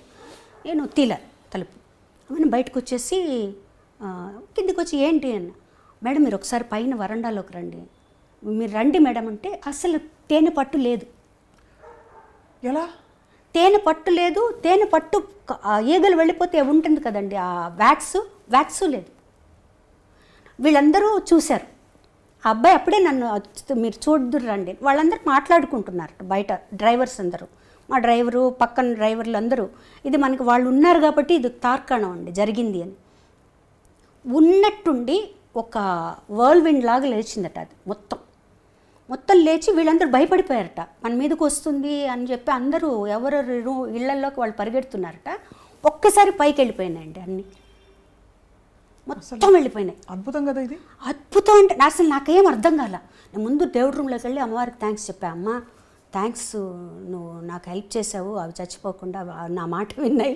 ఏదో పిచ్చిగా మాట్లాడుకుంటాను నేను. మా అబ్బాయి కూడా అంటుంటాడు, ఏంటమ్మా ఎవరో ఫ్రెండ్తో మాట్లాడినట్టు నువ్వు మాట్లాడేసుకుంటూ ఉంటావు ఏంటి అంటే, నా ఫ్రెండే దేవుడు అని మాట్లాడుకుంటాను. ఒక ఎనర్జీ, అది లలితమ్మ కావచ్చు, శివుడు కావచ్చు, ఎవరన్నా కావచ్చు, ఒక ఎనర్జీ ఉంది, అది నా మాట వింటుంది, చెప్పుకుంటాను. ఇది జరిగిందంటే నాకు నేను వాళ్ళందరిని అడిగాను, మీరందరూ ఉన్నారు కదా, ఒక మొబైల్తో ఒక తీసుంటచ్చు కదా పిక్చరు అని.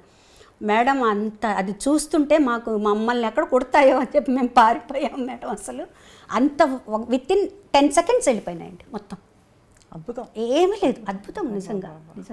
నేను అదే అనుకున్నాను, మనం ఏమనుకున్నాం, వాటికి ఏమీ కాకూడదు అనుకున్నాం, వాటికి మంచి జరగాలనుకున్నాం, చెడు స్వార్థం ఏమీ లేదు.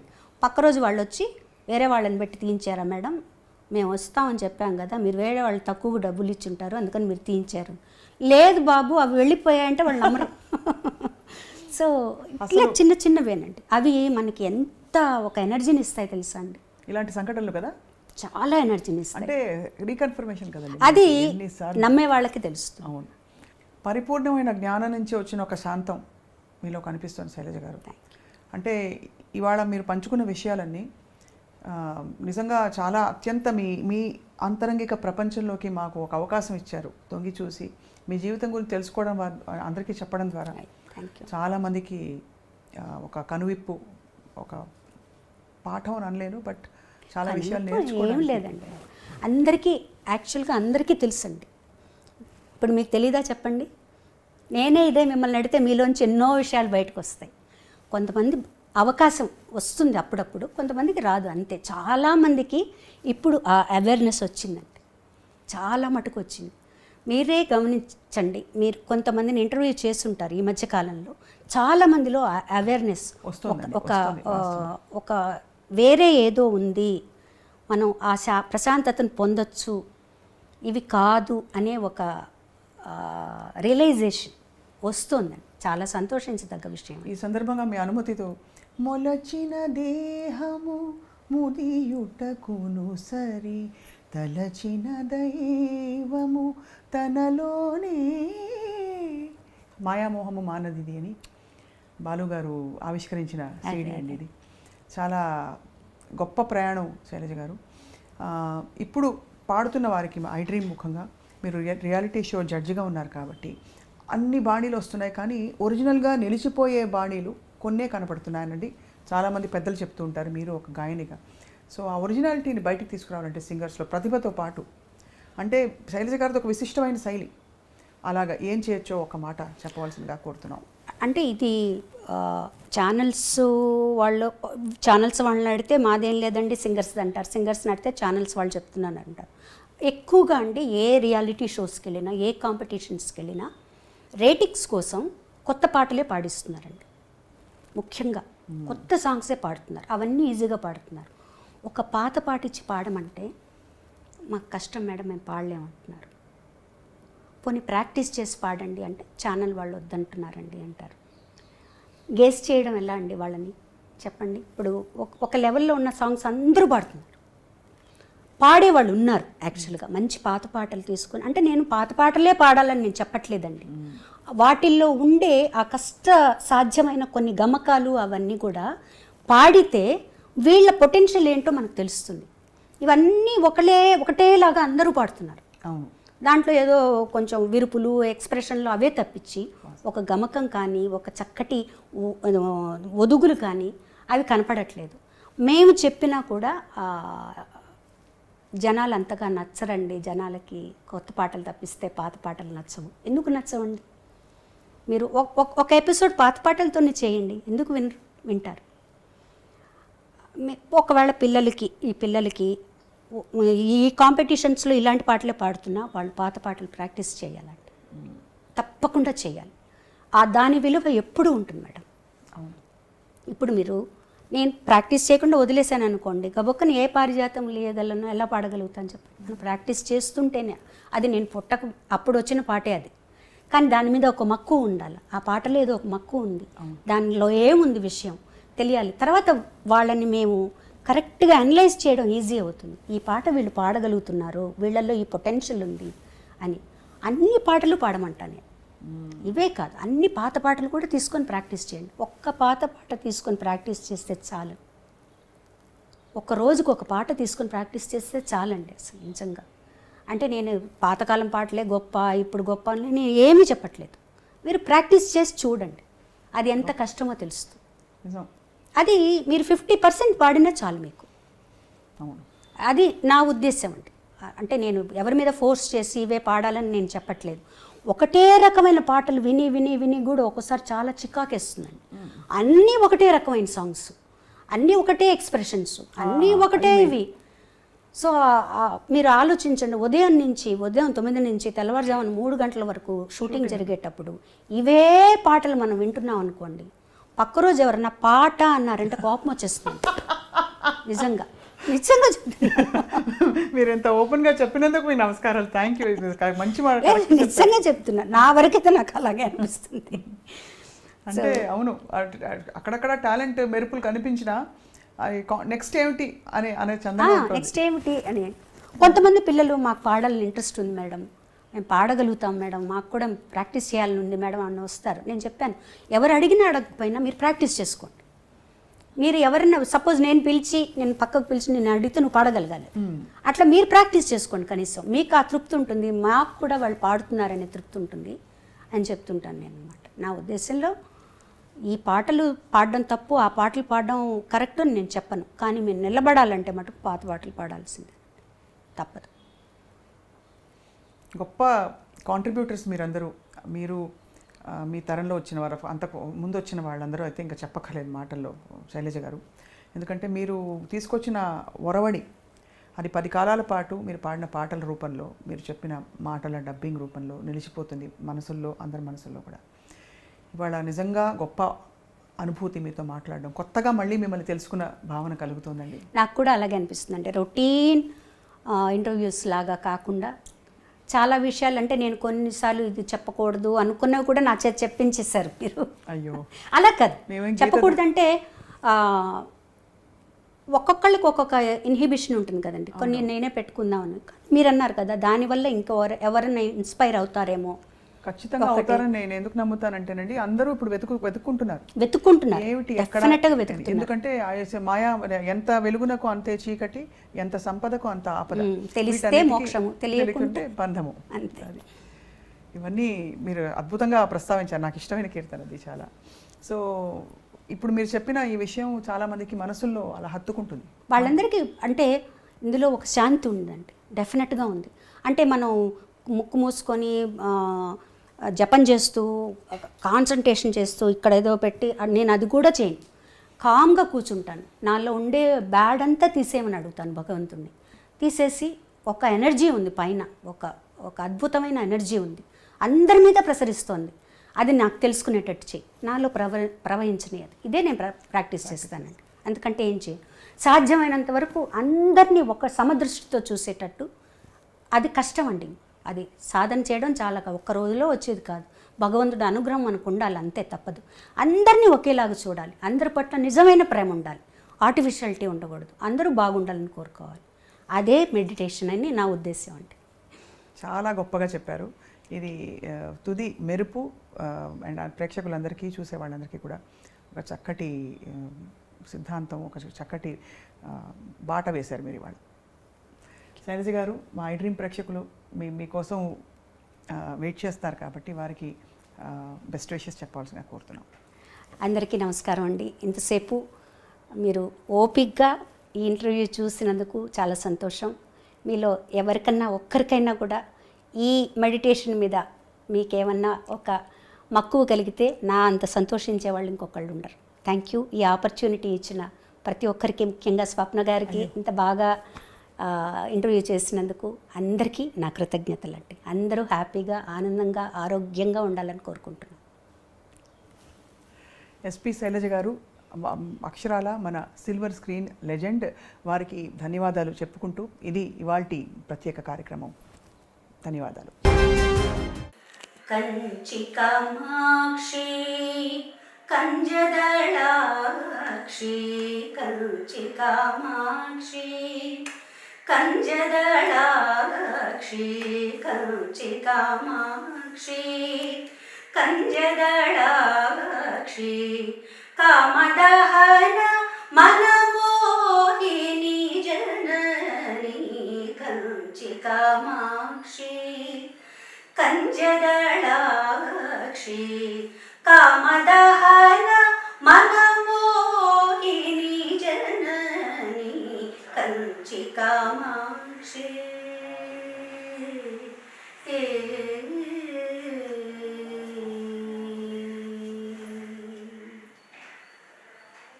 సంచిత పాప వినాశిని అంబ, సంచిత పాప వినాశిని అంబ, సంచిత పాప వినాశిని, పాప విమోచని మాలిని, మాలిని శూలిని, సంచిత పాప వినాశిని, పాప విమోచని మాలిని, మాలిని శూలిని, కంచి కామాక్షి కంజదళాక్షి, కామదహన మనమోహిని జనని, కంచి కామాక్షి.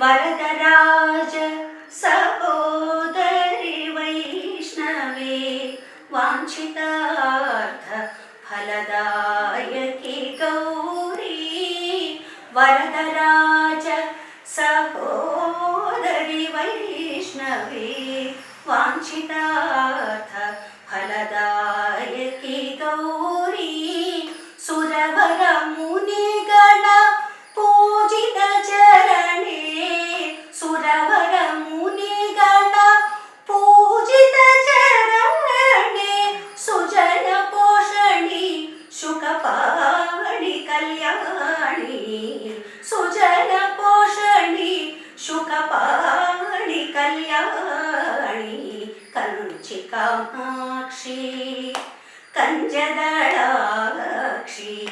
कामदहन मनमोहिनी जननी कंचि कामाक्षी